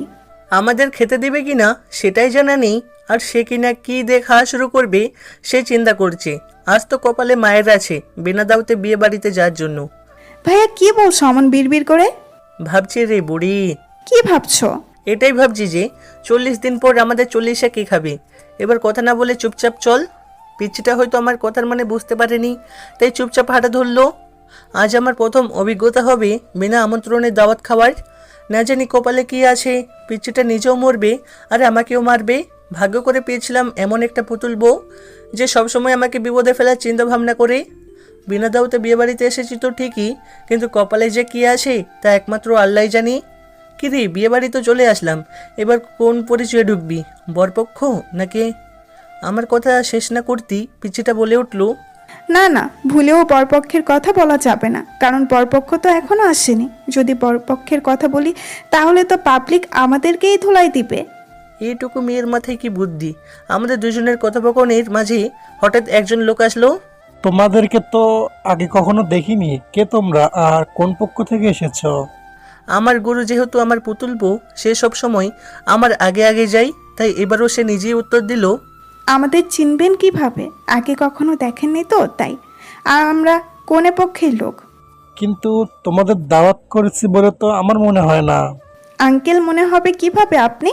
যখন আমাদের বাড়িতে দাওয়াত দিতে গিয়েছিলেন তখন তো আমরা নানু বাড়িতে ঘুরতে গিয়েছিলাম, তাই আমাদেরকে দেখেননি। কিন্তু তোমাদের বাবা মা কই? মা বাবা আমাদের জন্য ভেতরে অপেক্ষা করছে। এই ভাইয়া চলো, দেরি করলে আবার মা বকবে। এই বলে টানতে টানতে পিচ্ছিটা আমাকে ভিতরে নিয়ে যাই। তারপরে একটা টেবিলে বসলাম। কিছুক্ষণ পর খাবার পরিবেশন করা হলো। দুজনে পেট ভরে খেলাম। তারপর স্থান ত্যাগ করি আমরা। গ্রামের পিচঢালা রাস্তায় হেঁটে চলেছি আমরা। রাস্তার দুই ধারে সবুজ ফসলে ভরা, যতদূর চোখ যাই শুধু ফসল আর ফসল। গ্রামের মেঠো পথগুলো মানুষের মন ভালো করে দেওয়ার জন্য যথেষ্ট। রাস্তায় দুই ধারে দাঁড়িয়ে আছে লম্বা লম্বা ডাব গাছ। বসন্তের ছোঁয়া লেগেছে প্রকৃতিতে। কোকিল তার নিজ কণ্ঠে গান গেয়ে বেড়াচ্ছে মনে সুখে। সৃষ্টির এমন মনোরম দৃশ্য বড়ই মন মুগ্ধকর। ইচ্ছে করে হারিয়ে যাই এই সুন্দর প্রাকৃতিতে, বিলিয়ে দিই নিজেকে। মেঠোপথ ধরে বাড়ির উদ্দেশ্যে হাঁটছিলাম। হঠাৎ পিচ্ছিটা বলে ওঠে, জোর বাঁচা বেঁচে গেছি, ধরা পড়লে কি যে হতো। কি আর হতো, মান সম্মান প্লাস্টিক হয়ে যেত। পিচ্ছিটার এমন পাগনামি কথা শুনে ওর কানটা টেনে ধরলাম। ওফ ভাইয়া লাগছে, ছাড়। লাগার জন্যই তো ধরেছি। এত পাকা পাকা কথা বলিস কেন? পাকা পাকা কথা কখন বললাম? আমি তো ঠিকই বলেছি। তুমি কখনো দেখেছো মান সম্মান প্লাস্টিকের হয় বা সিলভারের হয়? দেখোনি তাই তো? তাহলে বলো আমার ভুলটা কোথায়? পিচ্চির এমন অকেট্ট যুক্তি শুনে আমি স্তব্ধ। তবুও কান ছাড়লাম না তার। এবার একটু জোরেই টেনে ধরেছি। ভাইয়া ছাড়ো, খুব ব্যথা করছে। আমি কি তোমার ঘরের বউ নাকি যখন খুশি আমাকে মারবে? আমি পিচ্চিটাকে কান ছেড়ে দিয়ে বললাম, তুই আমার ঘরের বউ হতে যাবি কেন? তুই তো আমার ঘরের কাজের বুয়া। কি বললে তুমি? আমি কাজের বুয়া? দাঁড়াও দেখাচ্ছি তোমাকে মজা। এই বলে পিচ্চিটা আমাকে ধাওয়া করতে লাগলো আর আমি দৌড়াতে লাগলাম। বেশ খেপিয়ে দিয়েছি আমার পুতুল বউটাকে। এখন কোনোভাবেই তার হাতে নিজেকে ধরা দেওয়া যাবে না। ধরা দিলেই বিপদ, কারণ না জানি কতটা রেগে আসি। আর ধরতে পেলে ধুলাই দেবে তো অবশ্যই। দুজনে প্রাণপণে ছুটেছি। বিয়েবাড়িতে যতটুকু খাবার খেয়েছি দৌড়াতে দৌড়াতে সব হজম হয়ে গেল। তাহলে লাভটা কি হলো?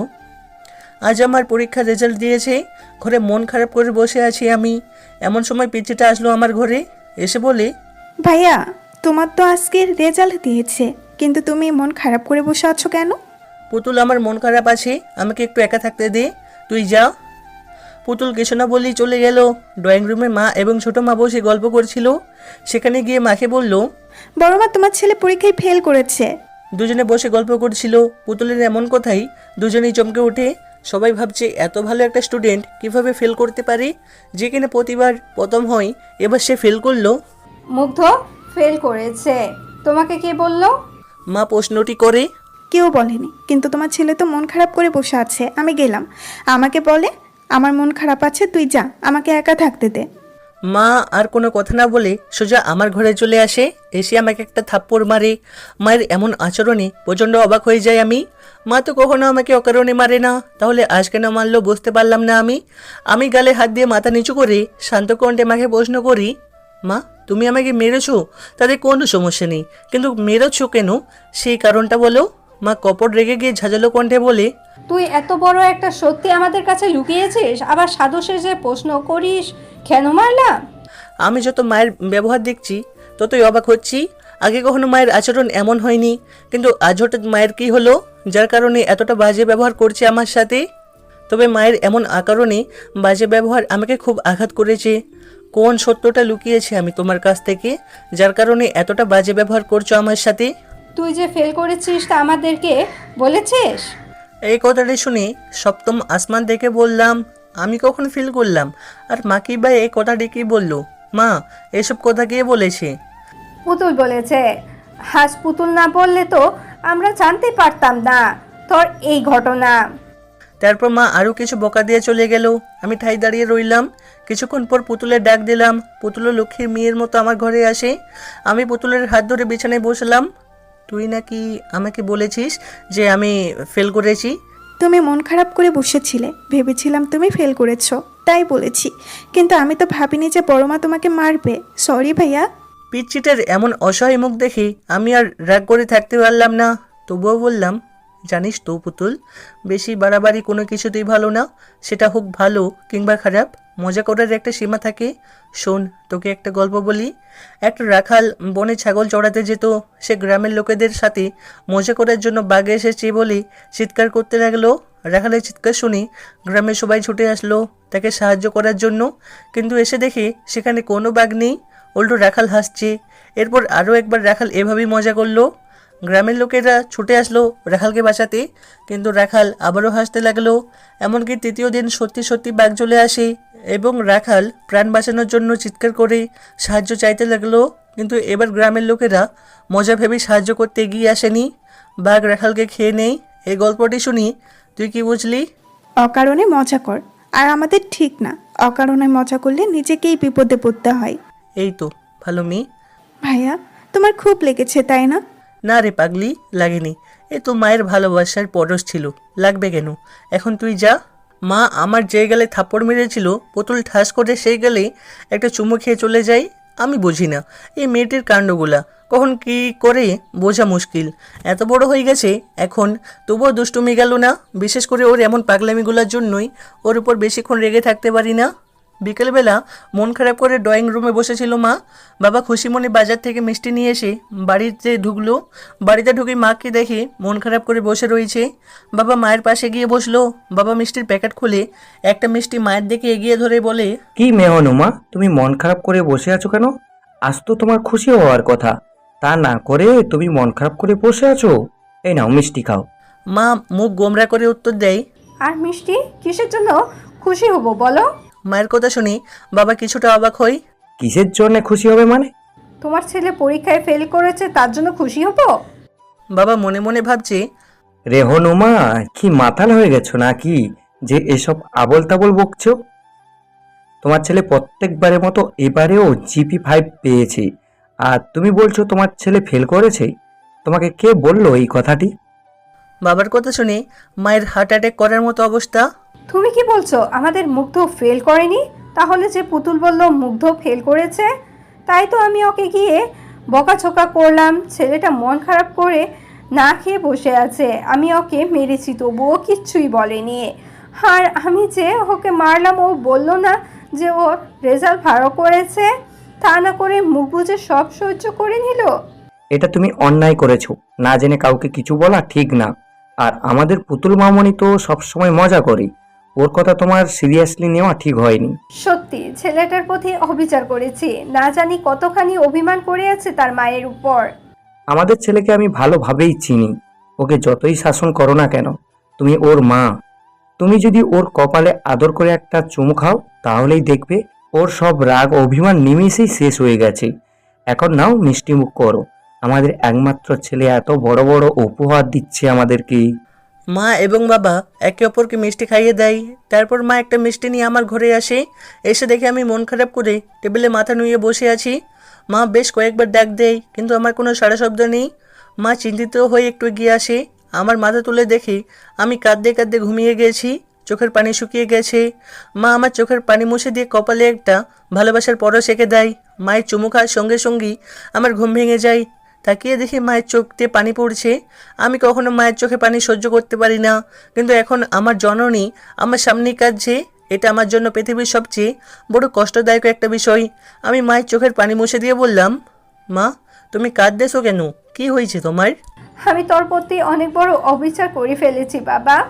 আমি পুতুলের কথাকে সত্যি মনে করে তোকে মেরেছি, কিন্তু আমি তো জানতাম না তুই অনেক ভালো রেজাল্ট করেছিস। তোর বাবাই আমাকে বলল। কাঁদতে কাঁদতে কথাটি বললো, মা তুমি একদম কাঁদবে না। তুমি জানো না আমি তোমার চোখের পানি সহ্য করতে পারি না। তোমার চোখের পানির ফোঁটা এক একটা মুক্তার চেয়েও দামি। প্লিজ আর কেঁদো না। মা আর কিছু না বলে আমাকে জড়িয়ে ধরে কেঁদে দেয়। আমিও মাকে জড়িয়ে ধরি। এমন সময় আমার পুতুল মহারানী সেখানে হাজির। সেও প্রচণ্ড মন খারাপ করেই এসেছে। এসে বলে, বড় মা, আমার ভুল হয়ে গেছে। আমি বুঝতে পারিনি যে। মা পুতুলকে আর কিছু বলতে না দিয়ে পুতুলকে আমাদের সাথে জড়িয়ে নেয়। এইভাবে কিছুক্ষণ অতিবাহিত হওয়ার পর মা আমাকে এবং পুতুলকে একটা মিষ্টি ভাগাভাগি করে দেয়। তারপর মা আমাকে বলে, তুই কেন বলিসনি যে তুই জিপিএ 5 পেয়েছিস আর মন খারাপ করে বসেছিলি কেন? আমি জানি না কেন তোমাদের বলিনি যে আমি ভালো রেজাল্ট করেছি, কিন্তু মন খারাপ করে বসেছিলাম একটা কারণে। আমাদের এলাকাতে কোনো ভার্সিটি নেই যে সেখানেই নিজের পড়ালেখাটা চালিয়ে যাব। এখন তো আমাকে তোমাদের ছেড়ে দূরে কোথাও গিয়ে পড়ালেখা করতে হবে, তাই মনটা খুব খারাপ। কখনো তোমাদেরকে ছেড়ে থাকিনি, তো তাই কষ্টটা একটু বেশি হচ্ছে। আর আমার পুতুল বউকে ছেড়ে কিভাবে থাকবো? ওর সাথে দুষ্টুমি তো করেই আমার প্রতিটি প্রহর কাটে। মা আমার মাথায় হাত বুলিয়ে দিল। মন খারাপ করে না বাবা, তুই তো আর সারা জীবনের জন্য চলে যাচ্ছিস না। এই তো কিছু বছর, তারপরেই তো আবার চলে আসবি।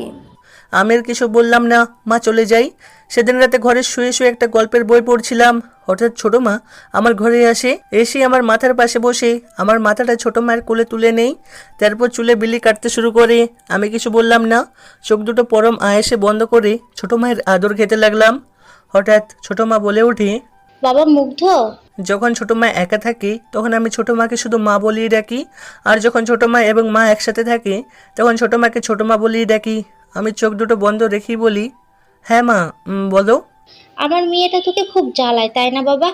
আজ আমার মেয়েটার কারণেই তুই তোর মায়ের হাতে মার খেলি। আমি ছোটো মায়ের কথা শুনে চট করে উঠে বসি, কপট রেগে বলি, এসব কি বলছো তুমি? যাকে নিয়ে জীবনের এতটা পথ পাড়ি দিলাম তুমি তাকেই দোষারোপ করছো। যার দুষ্টুমি না দেখলে আমার মন ভালো থাকে না, যার সাথে ঝগড়া না করলে আমার দিন কাটে না, তুমি তাকে দোষারোপ করছো। মা, আমি আমার পুতুল বউকে অনেক ভালোবাসি। ও যত বড়ই অন্যায় করুক না কেন, সব অন্যায় আমার কাছে খুবই তুচ্ছ এবং ছোট। আর মা আমাকে মেরেছে, তাতে কি হয়েছে? একটাই তো মেরেছে, তাতে কি এমনটা হয়েছে? তোমরা আমার গুরুজন, তোমরা আমার মাথার ছাদ। তোমরা আমাকে শাসন না করবে তো কে করবে? মা তুমি জানো আমি কতদিন ধরে মায়ের হাতে মার খাইনি? তোমার মনে আছে ছোটবেলায় একবার গাছ থেকে পড়ে গিয়েছিলাম, ঠিক সেদিন মা আমাকে মেরেছিল। তখন আমার বয়স 7 বছর। আর আজ এতদিন পর মায়ের হাতে মার খেলাম। সেদিন মা মেরেছিল আমাকে, তবে সেটা তো রাগ করে মারেনি। আর কখনো যেন এমন কথা না শুনি। ছোটো মা আমার থুতনিতে হাত বুলিয়ে বলে, তোর মতো এমন লক্ষ্মী একটা ছেলে যদি আমার হতো। ছোটো মার কথা শুনে প্রচণ্ড রাগ হই আমার। কি বললে তুমি? আমার মতো লক্ষ্মী একটা ছেলে হতো? তাহলে আমি কার ছেলে? ও, তার মানে তুমি আমাকে নিজের ছেলে মনে করো না, তাই তো? ঠিক আছে, যাও আমার ঘর থেকে, তোমার সাথে আর কোনো কথা নেই। এই বলে আমি মুখ ঘুরিয়ে বসলাম। মানুষ ছোট বাচ্চাদের সাথে যেভাবে কথা বলে, ছোটো মাও সেভাবে কথা বলতে লাগলো। ওলে বাবালে আমার সোনা বাবাটা লাগ কোলেতে। আচ্ছা এই নে, কান ধরলাম, আর কখনো এমন কথা বলবো না। এবার তো আমার দিকে ঘুরে তাকাও আমার লক্ষ্মী বাবাটা। ছোটো মায়ের এমন তোদলামি দেখে ফিক করে হেসে দিলাম। ছোটো মা যে এভাবে কথা বলবে আমি কখনো ভাবতে পারিনি। আমি ছোটো মার দিকে ঘুরে আবার তার কোলে মাথা রাখলাম। আর কখনো এমন কথা বলবে না, তাহলে অভিমান করে অনেক দূরে চলে যাব। ঠিক আছে, আর কখনো এমন কথা বলবো না। এমন সময় আমাদের পুতুল মহারানী সেখানে হাজির। বাহ, ছেলেকে পেয়ে এখন মেয়েকে ভুলে গিয়েছো তাই না? চুপি চুপি ছেলেকে আদর করা হচ্ছে। কেন রে, তোকে তো সব সময় আদর করি, তবুও মন ভরে না। তোর ভাইয়া তো 2 দিন পর চলে যাবে, তবুও এত হিংসা করিস। আচ্ছা আয়, তোকেও আদর করে দিচ্ছি। পিচ্চিটাও এসে ছোটো মায়ের কোলে মাথা রাখলো। ভাইয়া কোথাও যাবে না বলে দিলাম। ভাইয়া চলে গেলে আমি খেলবো কার সাথে? ছোটো মা কিছু বলতে যাবে, তার আগে আমি বললাম, আচ্ছা ঠিক আছে, আমি কোথাও যাব না। ছোটো মাকে কিন্তু বলতে দিলাম না, কারণ আমার দূরে কোথাও যাওয়ার কথা শুনলে পিচ্চিটা হয়তো অনেক পাগলামি করবে, তাই নাই বলাই শ্রেয়। ছোটো মা বলল, আচ্ছা তোরা থাক, আমি আজ তোদের প্রিয় খাবার খিচুড়ি রান্না করব। খিচুড়ির কথা শুনে আমরা দুজনই হাঁ করে রইলাম। এটা দেখে ছোটো মা হেসে দেয়। ছোটো মায়ের হাতের খিচুড়ি অনেক মজার হয়। আজ নিজের প্রিয় মুখগুলোকে ছেড়ে চলে যেতে হচ্ছে অচেনা অজানা এক জায়গায়, যেখানে থাকবে না আমার প্রিয় মানুষগুলো। পিচ্চিটাকে ছেড়ে যেতে অনেক কষ্ট হচ্ছে আমার। পরিস্থিতি এতটাই নিষ্ঠুর যে প্রিয় মানুষগুলোকে দূরে ঠেলে দেয়। আমি যখন কাঁধে ব্যাগ ঝুলিয়ে বাড়ি থেকে বের হই তখন আমার পিচ্চিটা আমাকে জড়িয়ে ধরে অনেক কেঁদেছে। বারবার বলেছিল আমাকে ছেড়ে যেও না। জানলার ধারে বসে এসব কথা ভাবতে ভাবতে নিজের শহরে চোখ বুলিয়ে নিলাম একবার। জানি না কখন চোখ দুটো লেগে গিয়েছিল। আমি আসার পর নাকি পুতুল কাঁদতে কাঁদতে জ্ঞান হারিয়ে ফেলেছিল। এই কথাটি আমাকে কেউ বলেনি। হঠাৎ কারো চিৎকারে ঘুমটা ভেঙে গেল। তাকিয়ে দেখি হেল্পার। জানলার দিকে তাকিয়ে দেখি আমি বাবার দেওয়া ঠিকানায় চলে এসেছি। বাস থেকে নেমে একটা রিক্সা নিয়ে বাবার দেওয়া ঠিকানায় চলে গেলাম। কলিং বেল বাজানোর কিছুক্ষণ পর একটা মেয়ে এসে দরজা খুলে দিল। কে আপনি? আর আর কাকে চাই? দরজাটা খুলে দিয়ে কথাটি বলল মেয়েটি।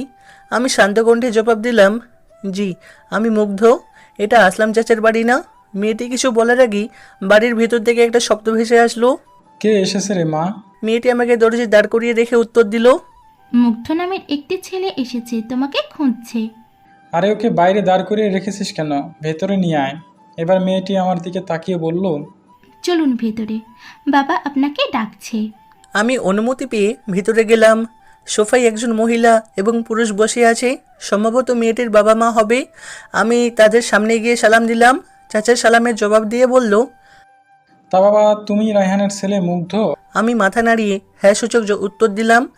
পরিচয় হও, ইনি হলো তোমার চাচি, ও হলো আমাদের মেয়ে রিক্তা।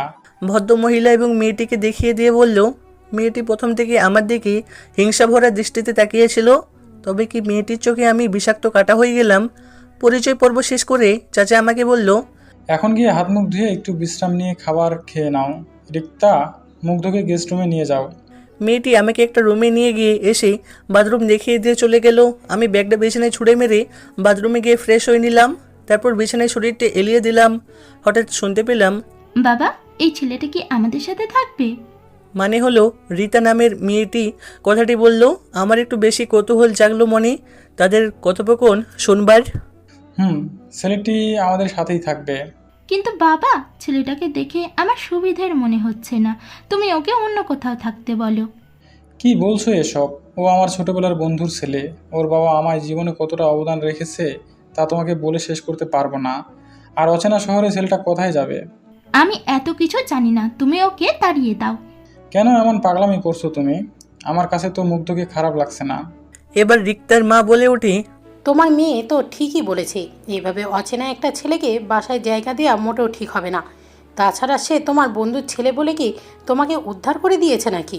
আমারও ছেলেটাকে ভালো লাগেনি, বলো তো যায় না কখন কি বিপদ ঘটিয়ে বসে। আমাদের ঘরে এত বড় একটা মেয়ে। ভদ্রমহিলার কিছু বলার আগেই চাচা বলল, তুমি চুপ করবে? সবসময় শুধু উল্টাপাল্টা চিন্তা করো। ছেলেটির মধ্যে কি এমন খারাপ দেখলে যে যার জন্য মনে হলো সে এতটা জঘন্য কাজ করতে পারে?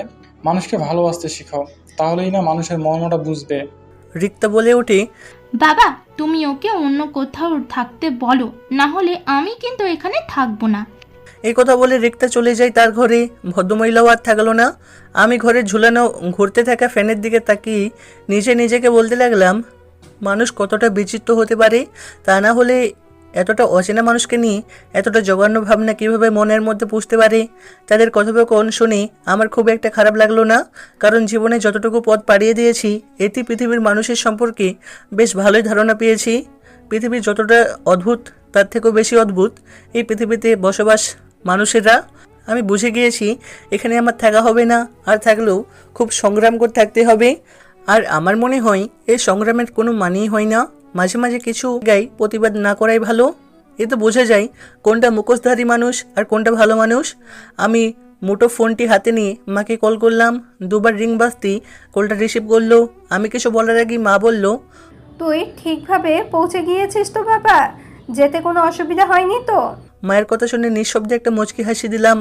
মায়ের কাছে এখনও সেই ছোট্ট মুখ ধরে রয়ে গেলাম। পৃথিবীর সকল মা বাবার কাছে তাদের সন্তানেরা ছোটই থেকে যায়, বড় হয়ে যায় তো শুধু সন্তান নামক কিছু অমানুষরা, যার মা বাবার উপর অত্যাচার করে।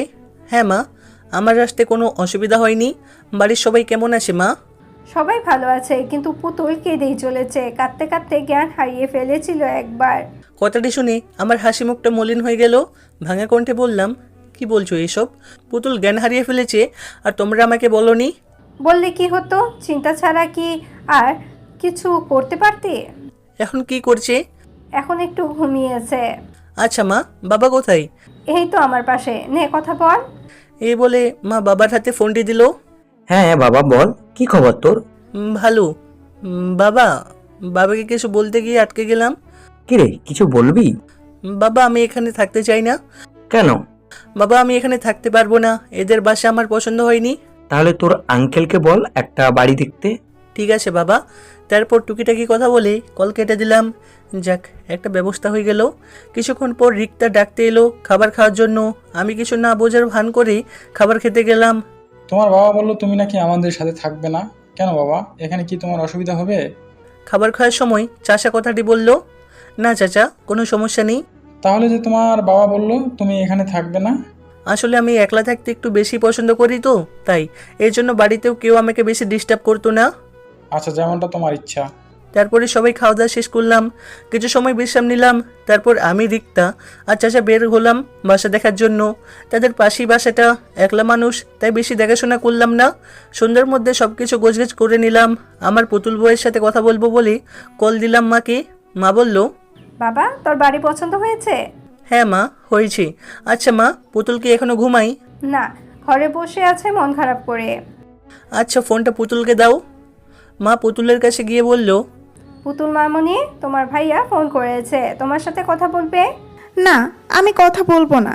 ফোনের ওপাশ থেকে আমি স্পষ্ট নাক টানার শব্দ পাচ্ছি, তার মানে পুতুল এখনও কাঁদতেছে। আমি মাকে বললাম, মা পুতুলকে বলে দাও আমার সাথে কথা না বললে আর কখনো বাড়ি ফিরবো না। মা পুতুলের কথাটি বলার সঙ্গে সঙ্গেই পুতুল চিৎকার করে ফোনটা হাতে নিল। ফোন কানে নিয়ে শুধু কাঁদতেছে। পিচ্চিটার চোখের এক এক ফোঁটা আমার বুকে তীরের মতো এসে বাঁধতে লাগলো। জানি না পিচ্চিটার চোখের পানি আমাকে কেন এতটা আঘাত করে। আমি চোখের কোণায় জমে থাকা ফোঁটা ফোঁটা পানি মুছে নিলাম। আমার পুতুল বউটা কি এভাবেই কাঁদবে, নাকি আমার সাথে কথা বলবে? আমি তোমার সাথে কোনো কথা বলবো না। তুমি খুব পচা, আমাকে একা ফেলে চলে গেছো। এখন আমি কার সাথে খেলবো? আমাকে কে পড়াবে? আমাকে তো তুমি ছাড়া আর কেউ পড়াতে পারে না। কথাগুলো বলে দৌড়ে কেঁদে উঠে পুতুল। ওর এমন বেদনাদায়ক কথাগুলো আমার বুকের ভিতরটা দোমড়া মুচড়ে দিল। ইচ্ছা করছে এখনই ছুটে চলে যাই পিচ্চিটার কাছে। পুতুল বউ, তুই যদি আর একবার কাঁদিস তাহলে আমি আর কখনো বাড়ি ফিরবো না, বলে দিলাম। কথাটি বলার সঙ্গে সঙ্গেই কান্না বন্ধ। যাক, ওষুধ খাই দিয়েছে তাহলে। আমি আবার বললাম, তুই জাদু দেখবি? কিন্তু তুমি তো অনেক দূরে। চাইলেই যাই। আমার পড়ার টেবিলে ড্রয়ারে গিয়ে দেখ, তোর জন্য চকোলেট রাখা আছে। আর প্রতিদিন সকালে গিয়ে দেখতে পারবি তোর জন্য চকোলেট রাখা থাকবে। কিন্তু তুমি তো অনেক দূরে, তাহলে কে আমার জন্য চকলেট রাখবে? এটাই তো জাদু। তুই যখন ঘুমিয়ে পড়বি তখন একটা পরে গিয়ে চকোলেট রাখবে তোর জন্য। পিচ্চিটা আর কোনো কথা না শুনে ফোনটা রেখে দৌড় দিল আমার ঘরে। চকোলেটের জন্য একদম পাগলি। দীর্ঘ 5 বছর পর আজ বাড়িতে ফিরছি। নিজের অনুভূতিটা আজ অন্যরকম লাগছে। প্রিয় মানুষের মুখগুলো দেখবো বলে আজ আবার সেই আমার পিচ্চিটাকে দেখতে পাবো। না জানি পিচ্চিটা কত বড় হয়ে গেছে। আমাকে দেখলে কি চিনবে নাকি চিনবে না? আমাকে দেখলে কি চিনতে পারবে নাকি আমি তাকে দেখলে চিনতে পারবো? জানি না কি উপহার অপেক্ষা করছে আমার জন্য। দীর্ঘ সময় জার্নির পর বাড়ির সামনে এসে নামলাম। সব কিছু কতটা পরিবর্তন হয়ে গেছে।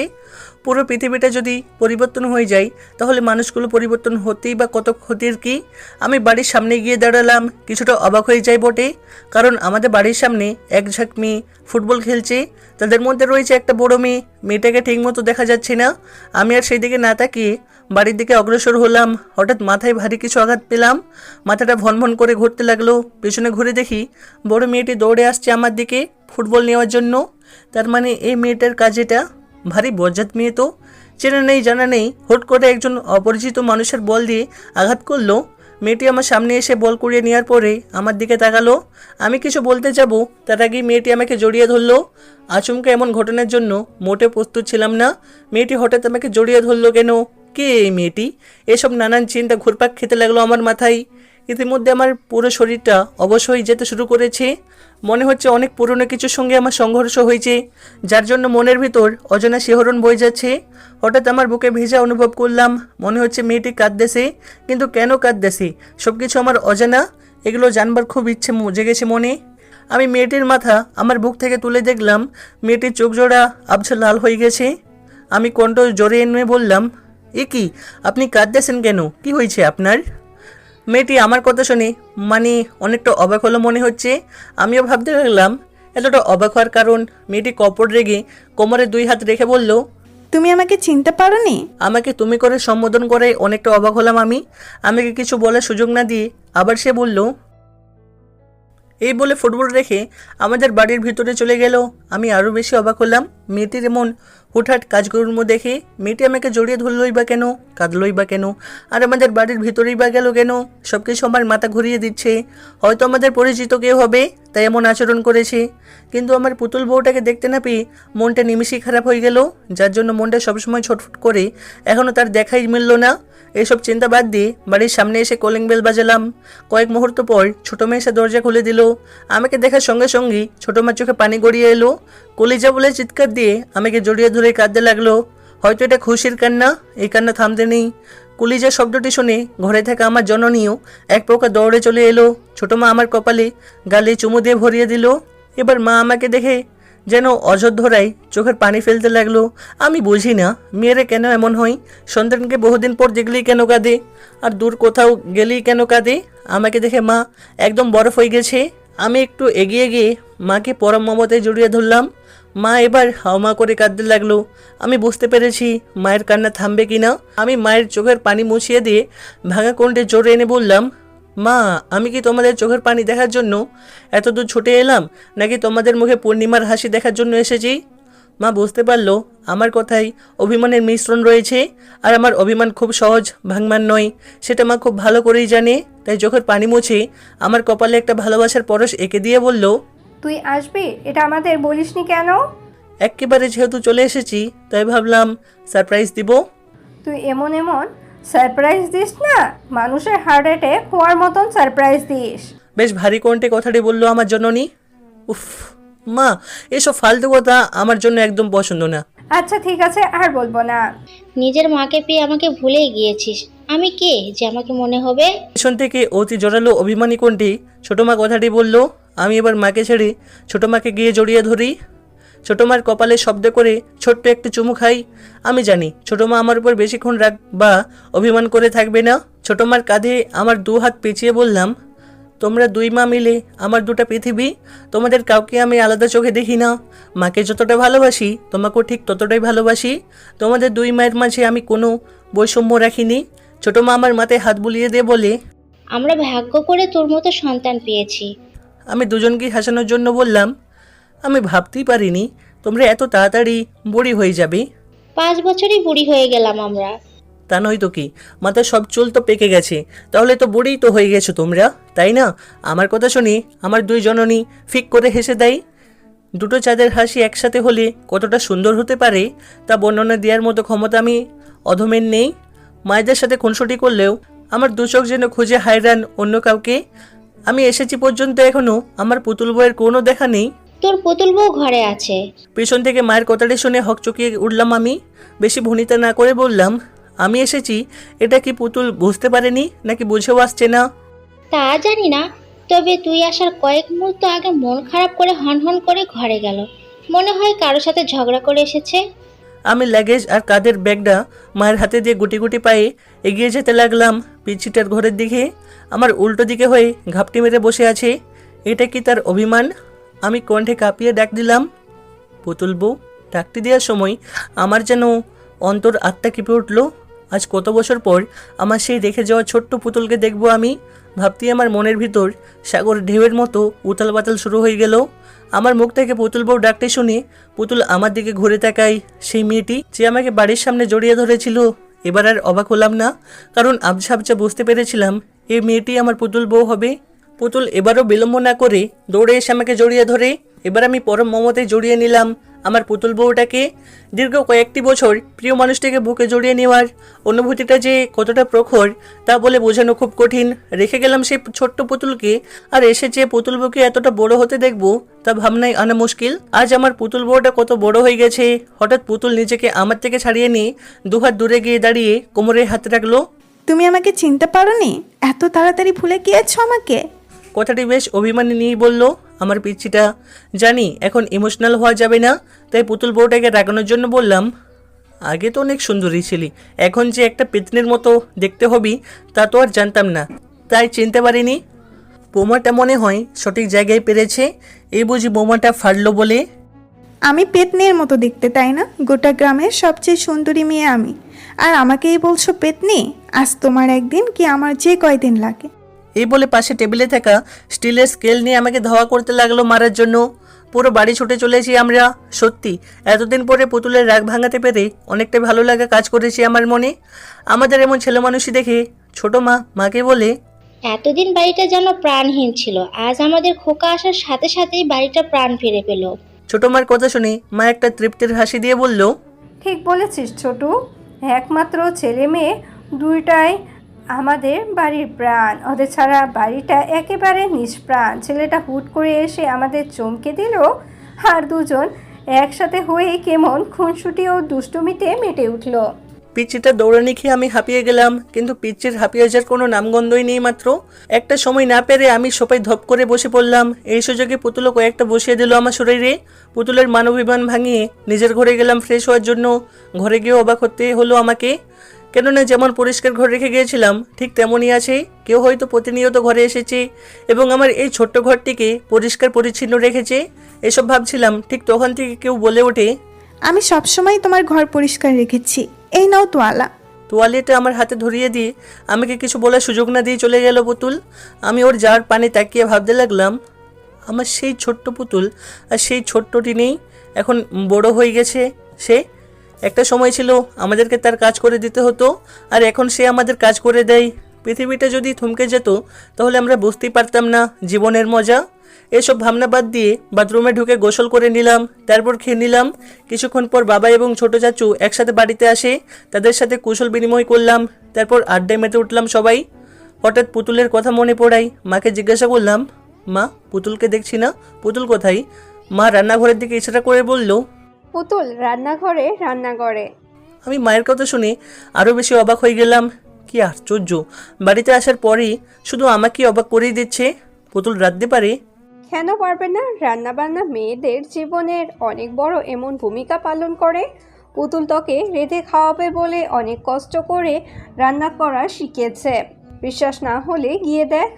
যাক, মা আমার পথটা সোজা করে দিল পুতুলের কাছে যাওয়ার কথা বলে, না হলে হুট করে কিসের বাহানা দিয়ে পুতুলের কাছে যেতাম। তাই আর বিলম্ব না করে রান্নাঘরের দিকে অগ্রসর হলাম। গিয়ে আমি এক অপরূপাকে দেখতে পেলাম। উড়না কাঁধে ঝুলিয়ে কোমরে বেঁধেছে পুতুল।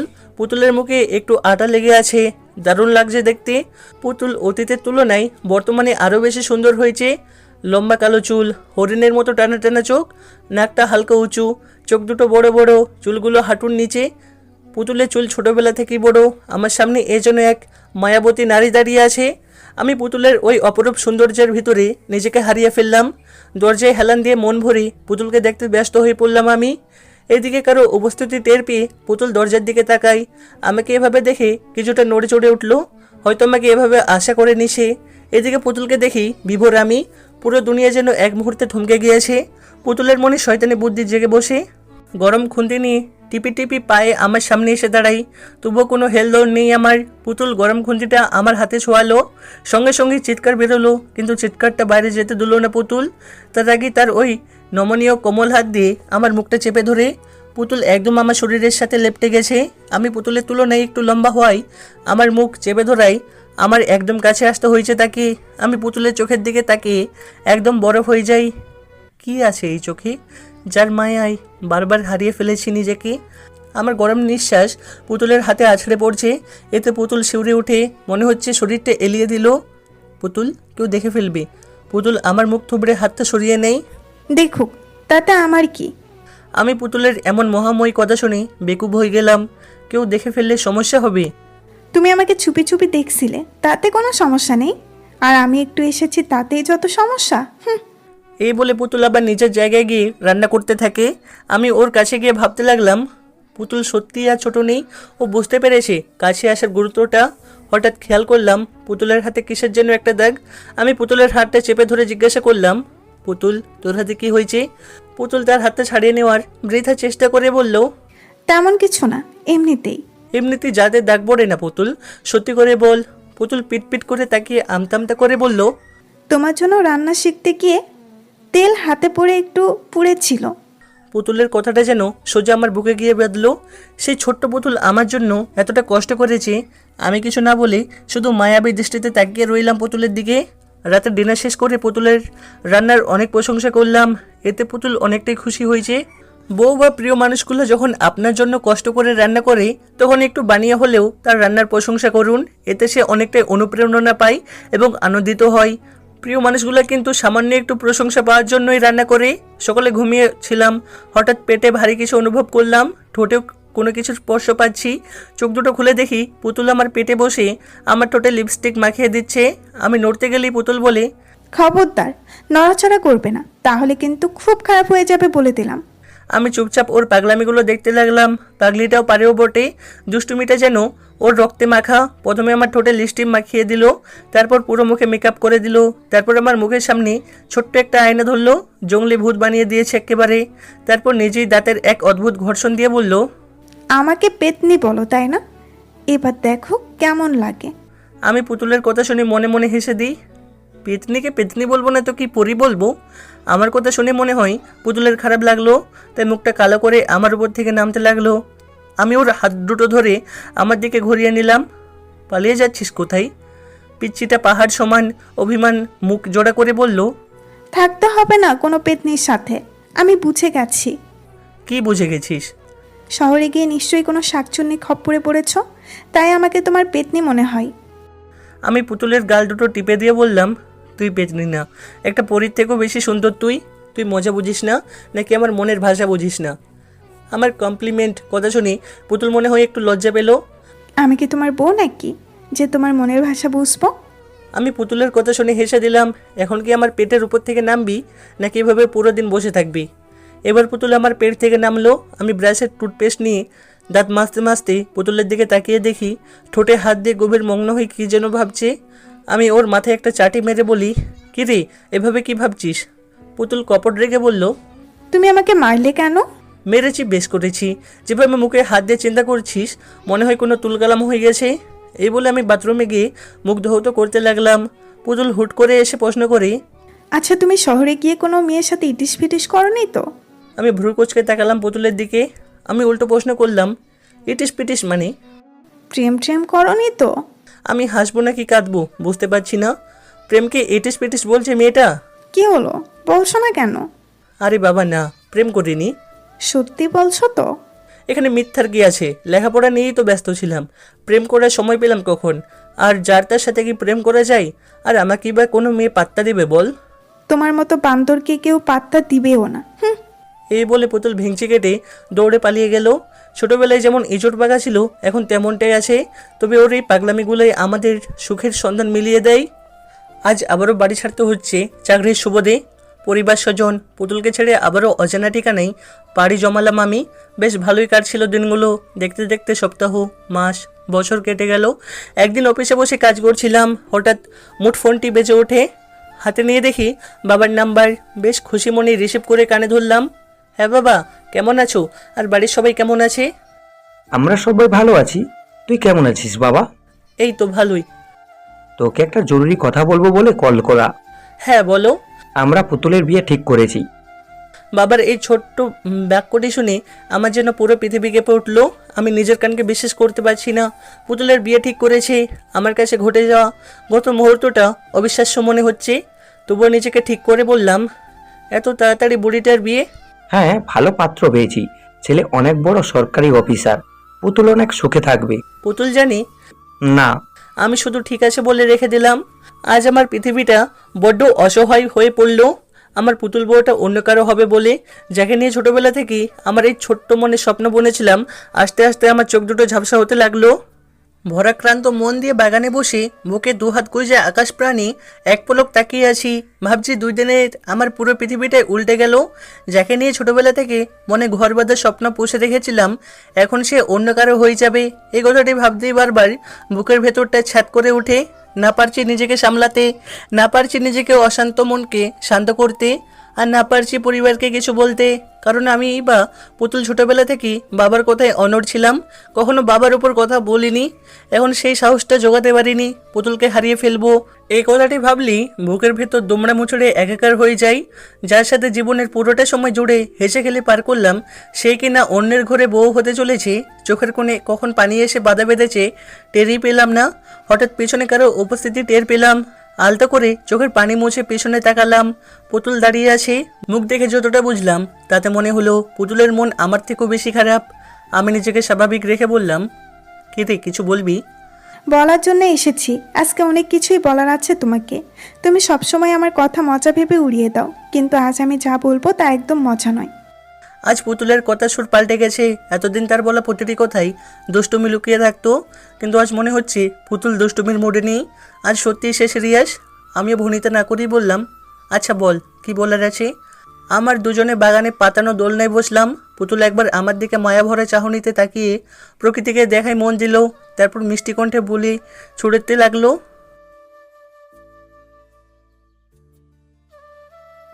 পুতুলের কথা শুনে অনেকটাই অবাক হলাম। এত পুরনো কথা পুতুলের মনে আছে, আমি কিছুটা আন্দাজ করতে পারলাম পুতুল ঠিক কী বলতে চাই। তবুও পুরো বিষয়টা পরিষ্কার হওয়ার জন্য বললাম, মনে আছে। সেদিন আমি তোমাকে বলেছিলাম, ভাইয়া তুমি আমাকে বিয়ে করবে, আমি তোমার সব কাজ করে দিব। সেদিন তুমি আমার কান টেনে বলেছিলে আমি যখন বড় হয়ে বিয়ের উপযুক্ত হব তখন তুমি আমাকে তোমার বউ বানাবে। আমি কথা কাটানোর জন্য বললাম, পাগলি, ওটা তো মজা করে বলেছিলাম। তোমার কাছে ব্যাপারটা মজার হলেও আমি কিন্তু একদম মজা করিনি। সেদিন তুমি বলেছিলে আমাকে বিয়ে করবে। আজ সত্যিই তোমার বউ হতে চাই। আমি পারবো না অন্য কাউকে বিয়ে করতে। আমি তোমাকে অনেক ভালোবাসি ভাইয়া। আমি পুতুলের কথা শুনে ওর মুখের দিকে তাকালাম, চোখ দিয়ে নীরবে পানি পড়ছে। আমি কখনো ভাবতে পারিনি পুতুল এত পুরনো কথা মনে রেখে সে ভালোবাসার দাবি নিয়ে এবারও আমার সামনে এসে দাঁড়াবে। মানুষ জীবনে অনেক কিছু আশা করে না, কিন্তু সেই না চাওয়া জিনিসটাই জীবনে আসে। আবার অনেক কিছু চেয়ে হাজার চেষ্টা করেও পাওয়া যায় না। জীবন কি অদ্ভুত! তুই কি বলছিস এসব? এটা কখনো সম্ভব নয়। কেন সম্ভব নয়? তুমি আমাকে কখনো ভালোবাসোনি? কি উত্তর দিব এখন আমি? কথা বলার ভাষা যে হারিয়ে গেল। আমি যে তোকে নিজের থেকেও বেশি ভালোবাসি, কিন্তু পরিবার আর সমাজের জন্য ভালোবাসাটাকে প্রকাশ করতে পারছি না। আমি নিশ্চুপ থাকাই পুতুল হয়তো ভেবে নিয়েছে আমি সত্যিই তাকে ভালোবাসি না, তাই আবার বলতে থাকি, তুমি যদি সত্যি আমাকে ভালো না বাসো তাহলে কেন এত কেয়ার করো আমায়? কেউ আমাকে মারলে তুমি কেন এতটা রাগ করতে? আমি না খেলে তুমিও কেন খাওয়া বন্ধ করতে? আমার সামান্য একটু কষ্টে তুমি কেন এত কষ্ট পেতে? আমি না খেয়ে ঘুমালে তুমিও কেন না খেয়েই ঘুমাতে উত্তর দাও? নাকি এগুলো সব মিথ্যা অভিনয়? আমাকে ভালো না বাসলে কেন সব সময় আমাকে সবার কাছে বেশি প্রাধান্য দিয়েছো তুমি? কেন দিনের পর দিন আমার এত অত্যাচার সহ্য করেছো? তুমি কি কখনোই আমাকে ভালোবাসোনি? নাকি আমি শুধুই তোমার চাচাতো বোন? পুতুলের কথা ধারালো তীরের মতো আমার বুকে বেঁধতে লাগলো। এতটা প্রখর তার কথার বলি, সেই দিনের সেই পিচ্চিটা আমাকে এতটা ভালোবাসবে তা আমার ভাবনার বাইরে। আমি পুতুলকে সান্ত্বনা দেওয়ার জন্য বললাম, দেখ পুতুল, এখানে আমাদের ভালোবাসার কোনো মূল্য নেই। আর আমি তোকে ভালোবাসালেও এর কোনো ফায়দা নেই, কারণ আমাদের সম্পর্ক, আমাদের পরিবার এবং সমাজ কেউ মানবে না। তুই এ বিয়েতে রাজি হয়ে যা, দেখবি অনেক সুখী হবি। আমার কথা শুনে পুতুল মিশিয়ে একটা হাসি দিল ঠোঁট বাঁকিয়ে। আমি বুঝলাম না আমি হাসির কি বললাম। যেই মানুষটা অন্যায়ের বিরুদ্ধে সবসময় রুখে দাঁড়ায় আজ সেই বেড়াল হয়ে গেছে। আরে তুমি কোন সমাজের কথা বলছো? যে সমাজ মানুষের কষ্টে প্রাণ খুলে হাসে। আমি তো তোমাকে ভালোবাসি।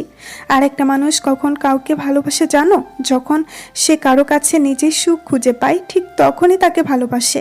আমি তোমাকে ভালোবাসি, তাই তোমার কাছেই সুখে থাকবো। তুমি কেন বুঝতে পারছো না আমার ভালো থাকার চাবিকাঠি যে তুমি? নাকি বুঝেও অবুঝের মতো ভান করছো? আর বাকি রইল সমাজের কথা। আচ্ছা ধরে নিলাম আমি এই সরকারি অফিসারকে বিয়ে করেছি, কিন্তু আমি ভালোবাসি তোমাকে। পরিবারের চাপে তাকে বিয়ে করলেও আমার মন তো তোমাকে ঘিরেই থাকবে। আমি তো তার কাছে ভালো থাকবো না। আর যখন তোমাকে না পাওয়া যন্ত্রণায় কোনো এক ঘরের কোণে বসে নীরবে চোখের পানি ফেলবো, তখন কি তোমার এই সমাজ আমাকে সান্ত্বনা দেওয়ার জন্য আমার পাশে এসে দাঁড়াবে? নাকি যখন স্বামীর হাতে নিপীড়িত হয়ে মৃত্যু যন্ত্রণায় ছটফট করব, তখন তোমার সমাজ আমাকে বাঁচাবে? পুতুলের কথা শুনে আমার মাথা ঝিমঝিম করতে লাগলো। কোন কুল কিনারা না পেয়ে সজোরে একটা থাপ্পড় বসিয়ে দিলাম পুতুলের কোমল গালে। আমি পুতুলের সামান্য কষ্টের কথা চিন্তা করতে পারি না, আর সে মৃত্যুর কথা বলছে। পুতুল আমার থাপ্পড় খেয়ে গালে হাত দিয়ে কাঁদতে লাগলো। তুমি যাই বলো না কেন, আমি তোমাকে ছাড়া বাঁচবো না। আর যদি অন্য কাউকে বিয়ে করতে হয় তাহলে বিয়ের দিনে অনেক বড় দুর্ঘটনা ঘটাবো। এই বলে কাঁদতে কাঁদতে দৌড়ে চলে গেল। আমি ভাবতে লাগলাম কি করা যায়। কোনো কিছু না ভেবেই বাবার কাছে গেলাম। বাবা ঘরে বসে পেপার পড়ছে। আমি বাবার পাশে গিয়ে বসলাম। বাবা, তোমার সাথে কিছু কথা ছিল। হ্যাঁ বল, কি বলবি? বাবা, এই বিয়েটা কি বন্ধ করা যায় না?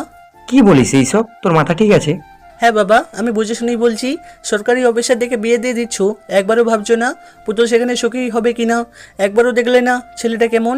ছেলেটা মস্ত বড় অফিসার, আর যেখানে টাকা আছে সেখানে সুখও আছে। কথাটা তুমি একদম ভুল বললে বাবা।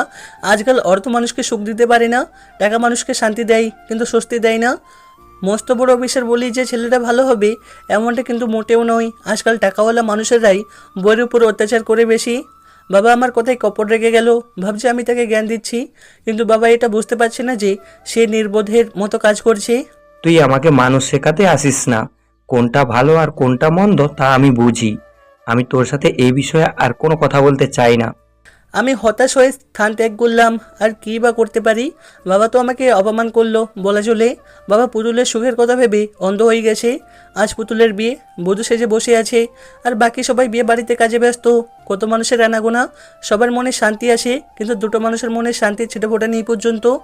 আমার মনে যে কতটা ঝড় বয়ে যাচ্ছে সেটা আমার মন প্রাণ জানে। লাল বেনারসিতে সৌন্দর্যটা দ্বিগুণ হয়েছে, একদম পুতুলের মতো লাগছে দেখতে। আমি দূর থেকে এক পলক তাকিয়ে আসি তার দিকে।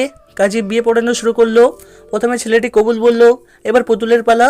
এদিকে আমার মনে তোলপাড় শুরু হয়ে গেছে, কোনোভাবেই মনকে শান্ত করতে পারছি না।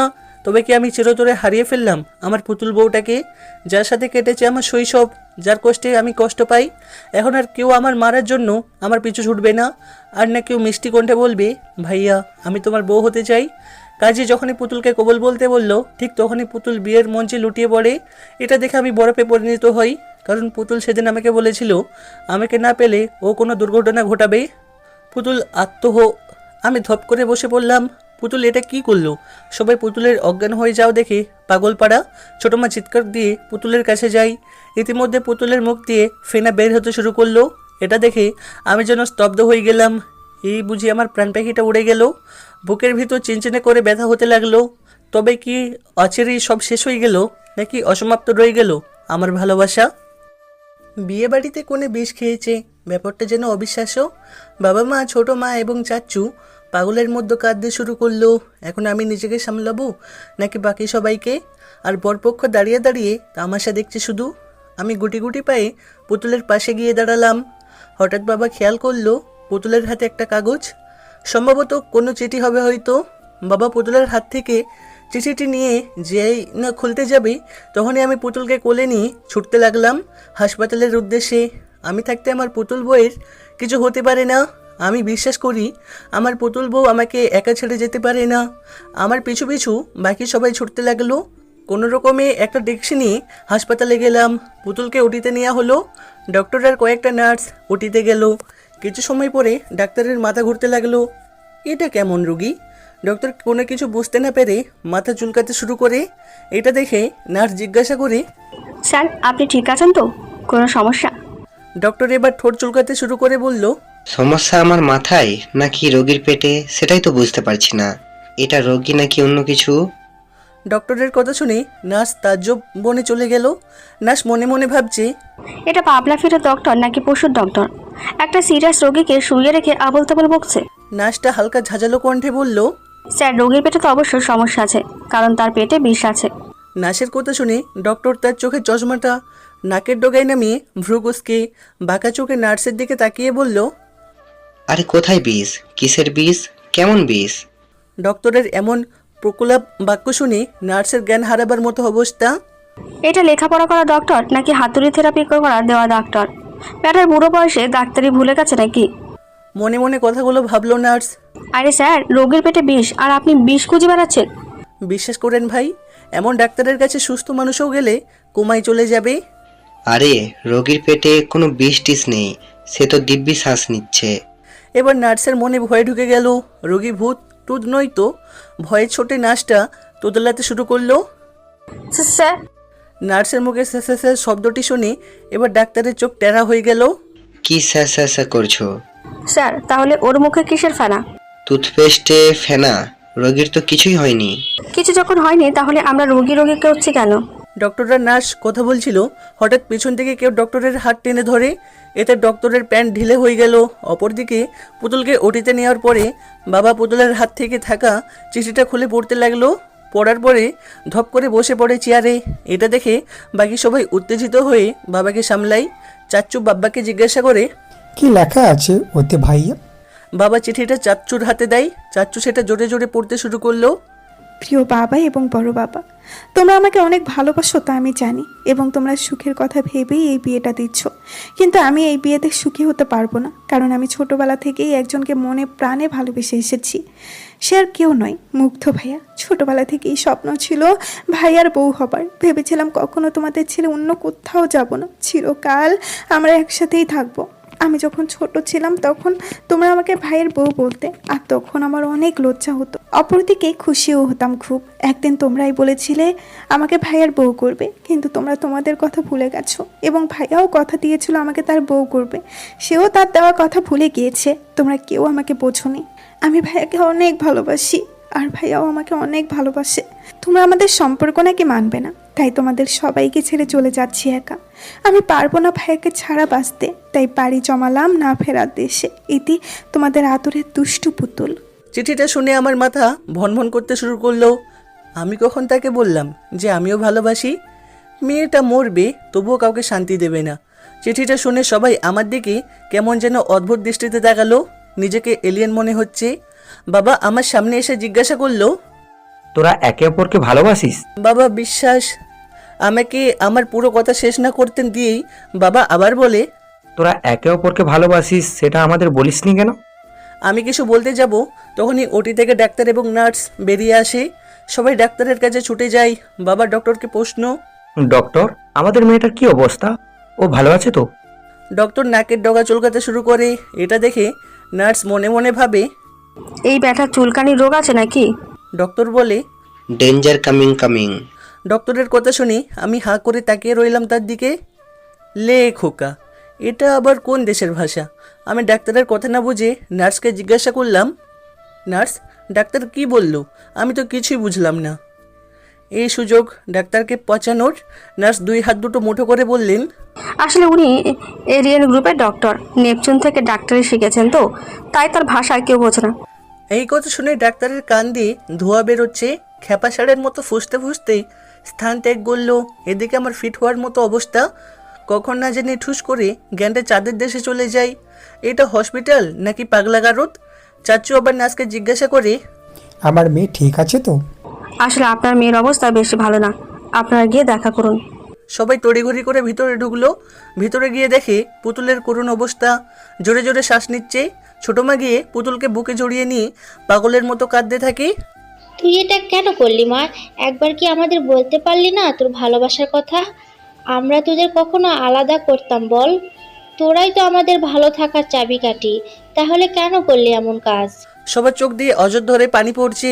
বাবা পুতুলের মাথার পাশে বসে পুতুলের মাথায় হাত বোলাতে বোলাতে বলল, মারে, তুই কেন এত বড় একটা সিদ্ধান্ত নিয়েছিস? শুধু একবার মুখ ফুটে তোর মনের কথাগুলো আমাকে বললে কি আজ এই দিন আসতো? তুই তো আমাকে অনেক ভালোবাসিস, তবু আমাকে বলতে পারলি না? এবার পুতুল অনেক কষ্টে ভাঙা কণ্ঠে জোরে এনে বলল, বড় বাবা, আমাকে বললে কি ভাইয়ের সাথে আমার বিয়ে দিতে? পুতুলের এমন ভাঙা কণ্ঠের কথা শুনে সবাই ডুকরে কেঁদে ওঠে। বাবা চোখের পানি মুছে বলল, হ্যাঁ দিতাম। এই কথাটি শুনে পুতুল এক লাফে উঠে বসে বলল, তাহলে এখন বিয়ে দাও ভাইয়ের সাথে। পুতুলের কাণ্ড দেখে এক একজনের চোখ ফুটবলের আকার ধারণ করলো।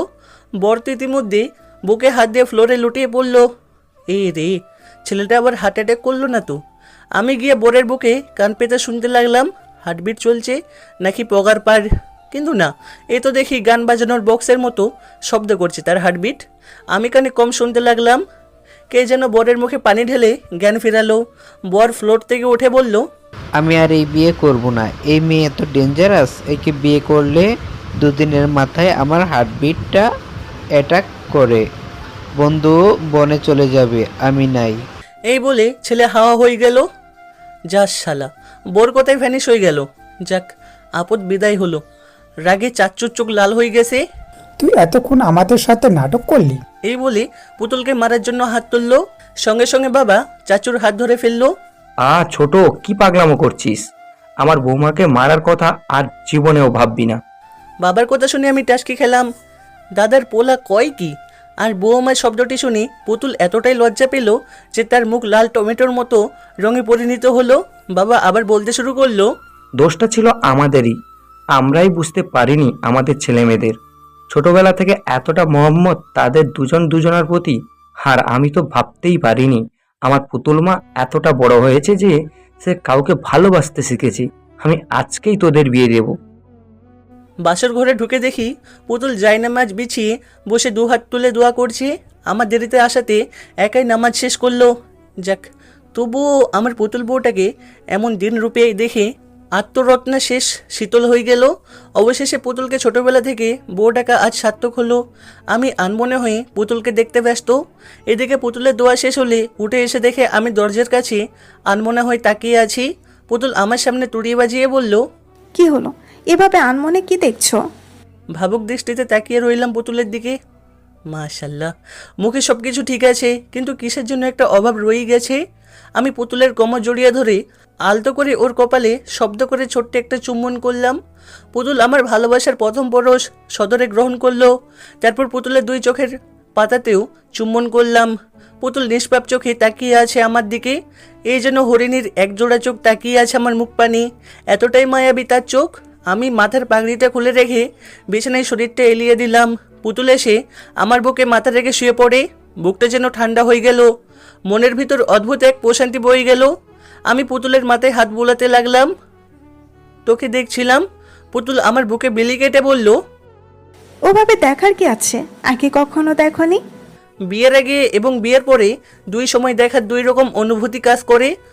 বিয়ের আগেই দেখাই মানসিক তৃপ্তি হয় না, হারিয়ে ফেলার ভয়ে বিদ্যমান থেকে মনের ভিতরে। কিন্তু বিয়ের পরের দেখায় কোনো ভয় নেই, এই দেখায় তৃপ্তি মিলে। আমাদের ভালোবাসার খুশি এতটাও কমজোর নয় যে আমরা কাউকে হারিয়ে ফেলবো। এর বাস্তব প্রমাণ তুমি নিজেই পেয়েছো। তোমাকে পাওয়ার জন্য কতই না অভিনয় করতে হলো, কিন্তু তুমি তো ভীতু। ভালোবাসার কথা মুখ ফুটে কাউকে বলতে পারলে না। পিচ্চিটার কথা শুনে মনে মনে হাসি পেল আমার। গায়ে গতরই বেড়েছে, বুদ্ধি হয়নি এখনো। আমি লম্বা একটা শ্বাস নিয়ে বললাম, ভালোবাসা এমন একটা জিনিস যার অনুভূতিগুলো খুব সহজে প্রকাশ করা যায় না। অনেকেই ভালোবাসার অনুভূতিগুলো খুব সহজে প্রকাশ করতে পারে, আবার অনেকেই তা পারে না। আবার কখনো কখনো মনের অপ্রকাশিত কথাগুলো প্রকাশ করার সময় এলেও বলা হয়ে ওঠে না, কারণ পরিস্থিতি কাজটাকে অসম্ভব করে দেয়। তুই নিজেই ভেবে দেখ, তুই কিন্তু খুব সহজে ভালোবাসার কথাটা পরিবারের কাছে বলতে পারিসনি। আমি যদি অন্য কারো হয়ে যেতাম তাহলে? বড় কঠিন প্রশ্ন, কিন্তু উত্তর সোজা। আমার কাছে ভালোবাসা মানে একটা মুক্ত পাখি, যার রয়েছে একটি নিজস্ব ঠিকানা। পাখিটা সারাদিন উড়ে বেড়ায় তার মুক্ত আকাশে এবং শেষে ছুটে চলে তার আপন ঠিকানায়। তেমনি তুই যদি আমার কপালে থাকিস, তাহলে যতই ঝড়ঝাপটা আসুক না কেন, সব কিছুকে বুড়ো আঙুল দেখে তুই আমারই হবি। তোর ভালোবাসা যদি সত্যি হয়ে থাকে, তাহলে অন্য কারো গল্প তোকে স্পর্শ করতে পারবে না। আমি বিশ্বাস করি সত্যিকারের ভালোবাসা কখনো হারিয়ে যায় না। একদিন হয়তো ভালোবাসার কোনো বৈষম্য থাকবে না, পৃথিবীটা ভালোবাসাময় হয়ে যাবে, কারণ সত্যিকারের ভালোবাসা কখনো হারিয়ে যায় না। আমি সেখানে যেতে চাই। তুমি আমাকে তোমার বউ বানানোর প্রথম কথা দিয়েছিলে। আমি কিছুটা অবাক হলাম পুতুলের কথা শুনে, কারণ জায়গাটা দূরে। এত রাতে সেখানে গেলে লোকে কি না কি বলে। এমন পাগলামি করিস না পুতুল, যেতে অনেক সময় লাগবে। পুতুল আমার বুক থেকে মাথাটা তুলে আস্তে ধীরে তার ঠোঁট দুটো আমার ঠোঁটের কাছাকাছি নিয়ে আসে। তারপর আলতো করে আমার ঠোঁটে তার কোমল নমনীয় ঠোঁট দুটো ছোঁয়া দিল। শিহরণ বই গেল আমার শরীরে। এটা জীবনের দ্বিতীয় ছোঁয়া পুতুলের ঠোঁটে। পুতুল মায়াবী চোখে তাকিয়ে মায়াবী কণ্ঠে বলল, প্লিজ। পুতুলের কথায় এতটাই মায়া জড়ানো ছিল, আমি না করতে পারলাম না। শুধু আমি কেন, পৃথিবীর যে কোনো পুরুষ মেয়েদের এমন মায়াবী মুখ দেখলে নিজের মনকে দমিয়ে রাখতে পারবে না। আচ্ছা ঠিক আছে চল, কিন্তু বেশি সময় থাকা যাবে না। পুতুল অনেকটাই খুশি হয়ে বলল, ঠিক আছে। তারপর পুতুলকে নিয়ে বের হলাম বাড়ি থেকে। সাথে নিয়ে এসে আমার পুরনো সাথী সাইকেলটাকে। বাড়ির বাইরে এসে পুতুলকে সামনে বসিয়ে ছুটতে লাগলাম সেই ঠিকানায় যেখানে আমি মন খারাপ হলে যেতাম। অবশেষে পৌঁছে গেলাম সে পুরনো জায়গায়। অনেকদিন আসা হয়নি এখানে, বড় অচেনা লাগছে জায়গাটাকে। নদীর ধারে ঘাসের উপরে দুজন বসলাম। পুতুল আমার কাঁধে হেলান দিয়ে চাঁদ দেখায় মন দেয়। আমি ঘটা করে প্রশ্ন করি, আচ্ছা ডাক্তার আর নার্স তো বললো তোর অবস্থা খুব খারাপ, কিন্তু তোর তো কিছুই হয়নি, তাহলে তারা এই কথা বললো? কারণ আমি বলতেছি বলতে। তুই সত্যি একটা ফাজিল মেয়ে। জন্মের পর থেকে দুষ্টুমি শুরু হয়েছে তোর। আমার কথায় পুতুল কপট রেগে যাই। এই, আমাকে একদম ফাজিল বলবা না। তাহলে কি বলবো? ছোটবেলায় তো কম কাণ্ড করিসনি। মেয়েটা বোধহয় রাগ বলল, জানিস তুই আমাকে কেন ভালোবাসিস? পুতুল আমার প্রশ্নে ভ্রু কুঁচকে তাকালো আমার দিকে। কেন? যেদিন তোর জন্ম হয় সেদিন তোকে কোলে নিয়েছিলাম আদর করার জন্য। তোর কপালে চুমু খেয়ে গালে চুমু দিতে যাব, ঠিক তখনই তোর মুখ ঘুরিয়ে আমার ঠোঁটে চুম্বন করিস। তাহলে ভেবে দেখ তুই কতটা দুষ্টু। আমার কথা শুনি মনে হয় পুতুল লজ্জা পেল। চুমু খেয়েছি, বেশ করেছি, আরও চুমু খাবো, বেশি করে চুমু খাবো, জন্মের দিন থেকে মৃত্যুর দিনেও খাবো, শুধু খাবো আর খাবো, পুরো দুনিয়া খাবো। পুতুলের এমন প্রলাপ বাক্য শুনি আমার চোখ আর চোখের জায়গায় নেই, চোখ কপালে উঠে গেছে। পাগল টাগল হয়ে গেল নাকি, কি বলছি এসব? তারপর আর কথা না বাড়িয়ে চলে আসি সেখান থেকে। সে রাতে আরও অনেক পাগলামি সহ্য করতে হয়েছে আমার পুতুল বইয়ের, অনেক বড় হয়ে গিয়েছে সে। সকালে ঘুমিয়েছিলাম, হঠাৎ কারো গরম নিঃশ্বাসে আমার মুখের ওপর অনুভব করি নিঃশ্বাসটা অতি প্রখর, তার মানে একদম আমার মুখের খুব কাছাকাছি। পিটপিট করে চোখের পাতা মেলে দেখি পুতুল আমার মুখের উপর নিজের মুখটা এনে আমাকে দেখছে। আমি হুট করি পুতুলকে আমার বুকে জড়িয়ে নিই, এতে ঠাস করে পুতুলের নাকটা আমার থুতনিতে বাড়ি খেলো। পুতুল নাক চেপে ধরে বলল, উফ, আমার নাকটা ফেটে গেল, এভাবে কেউ জড়িয়ে ধরে? তোর নাকটা বড্ড উঁচু, একটু বোঝা হওয়া দরকার। তুমি কি এখনো আমাকে তুই করে বলবে? আপনি বা তুমি শব্দগুলোর থেকে তুই শব্দটাই বেশি ভালোবাসা এবং মায়া লুকিয়ে থাকে। তুই নামক সম্পর্কগুলোতে যে কতটা গভীর ভালোবাসা থাকে সেটা তুই ভাবতে পারবি না। আচ্ছা, তুমি এত সুন্দর করে কথা বলো কিভাবে? চোখের সামনে যদি থাকে মাটির পরি, তাহলে শুধু আমি কেন, যে কোনো ছেলেই সুন্দর করে কথা বলবে। একটা ছেলের মনে লুকিয়ে থাকা ঘুমন্ত কবিকে ভাবনাতে জাগত করার জন্য একটা মিষ্টি মেয়ের মায়াবী মুখ এবং লম্বা চুলের এক ফালি চুল যথেষ্ট। থামো থামো থামো, অনেক হয়েছে। তোমার জন্য কফি নিয়ে এসেছি, খেয়ে নাও, পরে ঠান্ডা হয়ে গেলে আমার দোষ নেই। আর কফি? যেখানে গরম কফির মালিক আমার বুকে, সেখানে কফি ঠান্ডা হলে সমস্যা নেই। হয়েছে অনেক নাকামি, এখন উঠে ফ্রেশ হয়ে বাহিরে গিয়ে দেখা করে এসো। পুতুল আর কিছু বলার সুযোগ না দিই এক প্রকার পালিয়ে গেল। আমি কফির মগে চুমুক দিলাম। এটা মা বা ছোটো মার হাতের তো নয়। পুতুল আমার জন্য কতটা কষ্ট করেছে ভাবতে আমার মনের ভিতর অদ্ভুত এক প্রশান্তি আসে। তারপর ফ্রেশ হয়ে বাইরে গেলাম। ড্রয়িং রুমে আমার বন্ধুরা এবং পুতুলের কিছু বন্ধু এসেছে। এইগুলো সব আমার স্কুল কলেজের বন্ধু। আমি তাদের সামনে যেতে এক বন্ধু বলল, কিরে, চুপে চুপে বিয়ে করে ফেললি আর আমাদের জানালি না পর্যন্ত? এতটা স্বার্থপর রে তুই। আসলে তেমন কিছু না রে ভাই, পুতুলের বিয়ে হওয়ার কথা ছিল অন্য কারোর সাথে, কিন্তু এরপর সব কিছু বলে দিলাম। আচ্ছা চল বাগানে, আজ সারাদিন আড্ডা হবে। আচ্ছা, কিন্তু নাস্তাটা করে নি তোরা? তোর কি মনে হয় আমরা উপোস আছি? আমরা আসার পরেই ভাবি আমাদের পেট পুড়ে খাইয়েছে। বাহ, বউ আমার সুপারফাস্ট। তারপরে সবাই মিলে বাগানে গেলাম। সবাই গোল করে বসলাম, পুতুল ওর বান্ধবীদের সঙ্গে আর আমি আমার বন্ধুদের সাথে। আমার এক বন্ধু গান বাজনা করতে অনেক পছন্দ করে, তাই সঙ্গে করে গিটার নিয়ে এসেছে। বেশ কয়েকজন গান গাইলো। এবার সবাই আমাকে বলল গান গাইতে। আমি গিটারটা হাতে নিয়ে টুংটাং করে সুর তুলতে লাগলাম। इस कदर तुमसे हमें प्यार हो गया, हद से ज़्यादा हद से पार हो गया। এটুকু বলি আমি পুতুলের দিকে এক পলক তাকালাম। পুতুল আমাকে একটা মিষ্টি হাসি উপহার দিল। इस कदर तुमसे हमें प्यार हो गया, हद से ज्यादा हद से प्यार हो गया। আমি বলার পুতুল বলতে শুরু করে। গান শেষ হওয়ার পর সবাই করতালি দিচ্ছে। আমি আর পুতুল একে অপরের দিকে নিষ্পলক চোখে তাকিয়ে আছি।